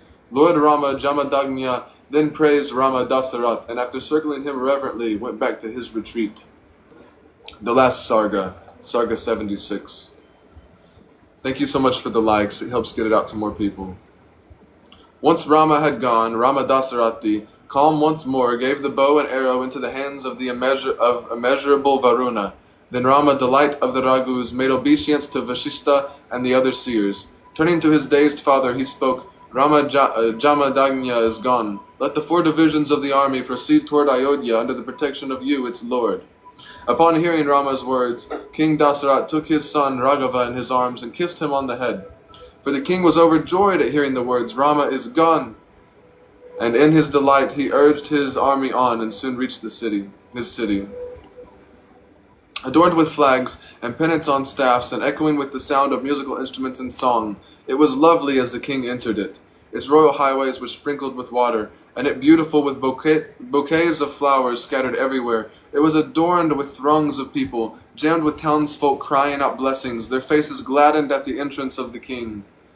Kaushalya, Sumitra, fair-waisted Kaikeyi, and the king's other wives busied themselves with receiving the brides. The king's wives welcomed illustrious Sita, renowned Urmila, and the 2 daughters of Kashadvaja. Clad in silken garments and greeted with blessings, they went at once to worship at the shrines of the gods. Then once they had made obeisance to everyone worthy of it, all the princesses in great delight made love with their husbands in their private chambers. Having thus acquired wives and divine weapons, those bulls among men surrounded by wealth and friends passed in their days in the service of their father. But the world-renowned and truly valorous Rama surpassed them all in virtue, as self-existent Brahma surpasses all beings. And so Rama passed many seasons with Sita, devoted to her and absorbed in her, and she kept him ever in her heart. Sita was naturally dear to Rama, for she was the wife her father had given him, yet because of her virtue and beauty, his love grew greater still. And yet in her heart she cherished her husband twice as much. Even their innermost hearts spoke clearly one to the other, and even so Mathili, Janaka's daughter, lovely as a goddess and beautiful even as Shri, knew his innermost heart especially well. In the company of that lovely and noble princess who loved him so dearly, Rama, son of a royal seer, was as well adorned as his Lord Vishnu, Lord of the immortal gods by Shri. That's the end of the Balakanda. Thank you guys so much for tuning in. I am very grateful for this platform. I'm grateful for the opportunity to be able to share bhakti with you guys, devotion. I'm grateful to be able to share these beautiful stories and these beautiful books with you, as well as the satsang, the bhakti, where we sit and discuss, love of each other and service of each other. Just as Hanuman served Ram, just as your mind should serve your soul, may we all be in service of one another. May we all love one another, because God is everyone. God is everyone. In that same way, just as Hanuman serves the Satchit Ananda Vigraha, the form of Rama, may he serve you as well. May you serve each and every person. May you embody Hanuman in that service and serve each and every person as if they were God in drag, as Ram Das says. Ram Ram. I'm going to be doing an oracle card reading really quick for whoever's left on here, and just a collective reading. This card deck is really beautiful. It comes with an interactive healing walkthrough that you can join if you so feel led. As always, take what resonates, leave what doesn't. No worries there. I tend to use synchronicity with these cards, which means that if God wants us to see or hear a card, then He'll throw it out to us. So whatever is needed will be shown to us. Absolutely. Thank you guys so much for tuning in. I appreciate each and every one of you. I love each and every one of you. Very grateful for all of this. It may take a second because this is also shuffling in a way. You want to make, yep, there we go. Dakini of Infinite Light. I think we've drawn this one before. It's a very beautiful depiction of the Divine Feminine. It's number 9. Dakini of Infinite Light. 77.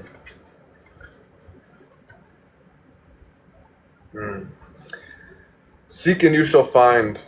Find the teachers and teachings which feel pure to your heart, but remember it is the inner truth of you that will ultimately set you free, the soul.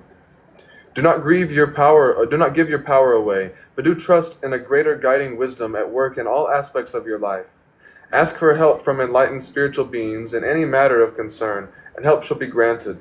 Believe all problems can be resolved, and a more graceful life experience is opening up for you now. A Dakini is a supernatural feminine being who inspires spiritual practice, guides one to actualize siddhis or spiritual abilities, and teaches the inner path of awakening. She protects us from negativities and restores our vital energies. She teaches us how to act with wisdom. She can be a demanding teacher, requiring us to reflect upon the mysteries she presents through our dreams, inspirations, and meditations, then proceed to unravel them. As we do so, we develop the inner capacities to become stronger. These wild feminine creatures can be gentle or fierce, or a combination of both.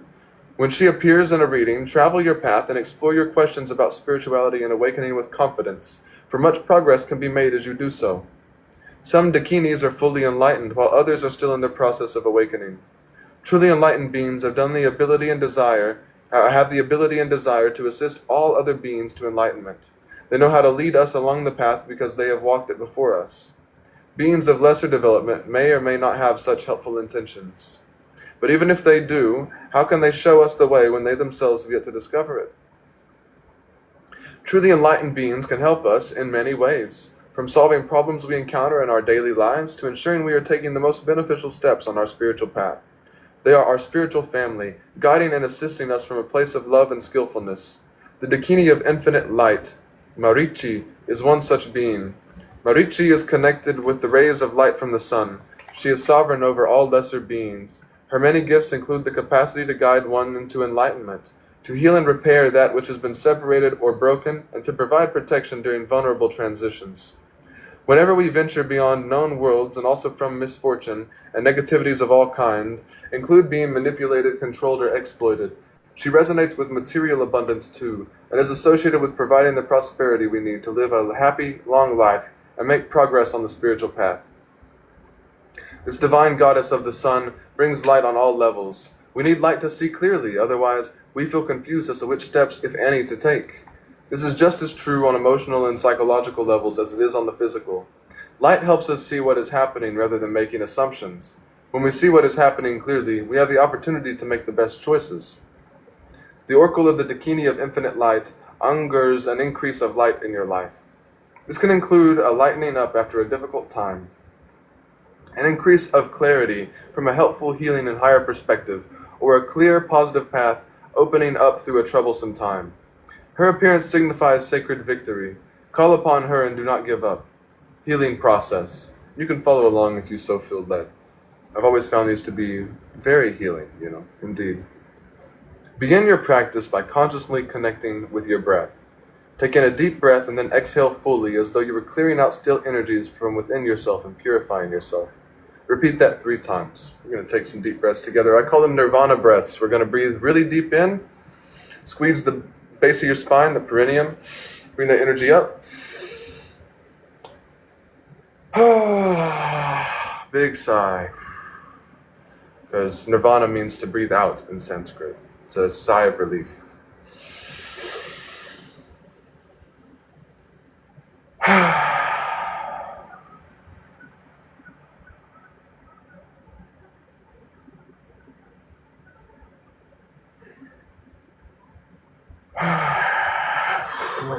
Give it all to God.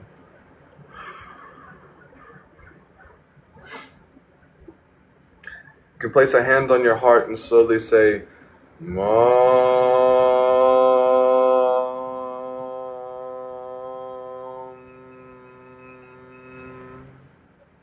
As you do so, sense a beautiful light, like a radiant spiritual sun glowing in your heart. As you continue to make the sound, light fills you and the space around you, and it reaches out into all dimensions, delivering light to all beings in need. Relax into the sound and light. Repeat the step 3 times. It's either mom or moom, I can't tell, so we're going to do a bit of both.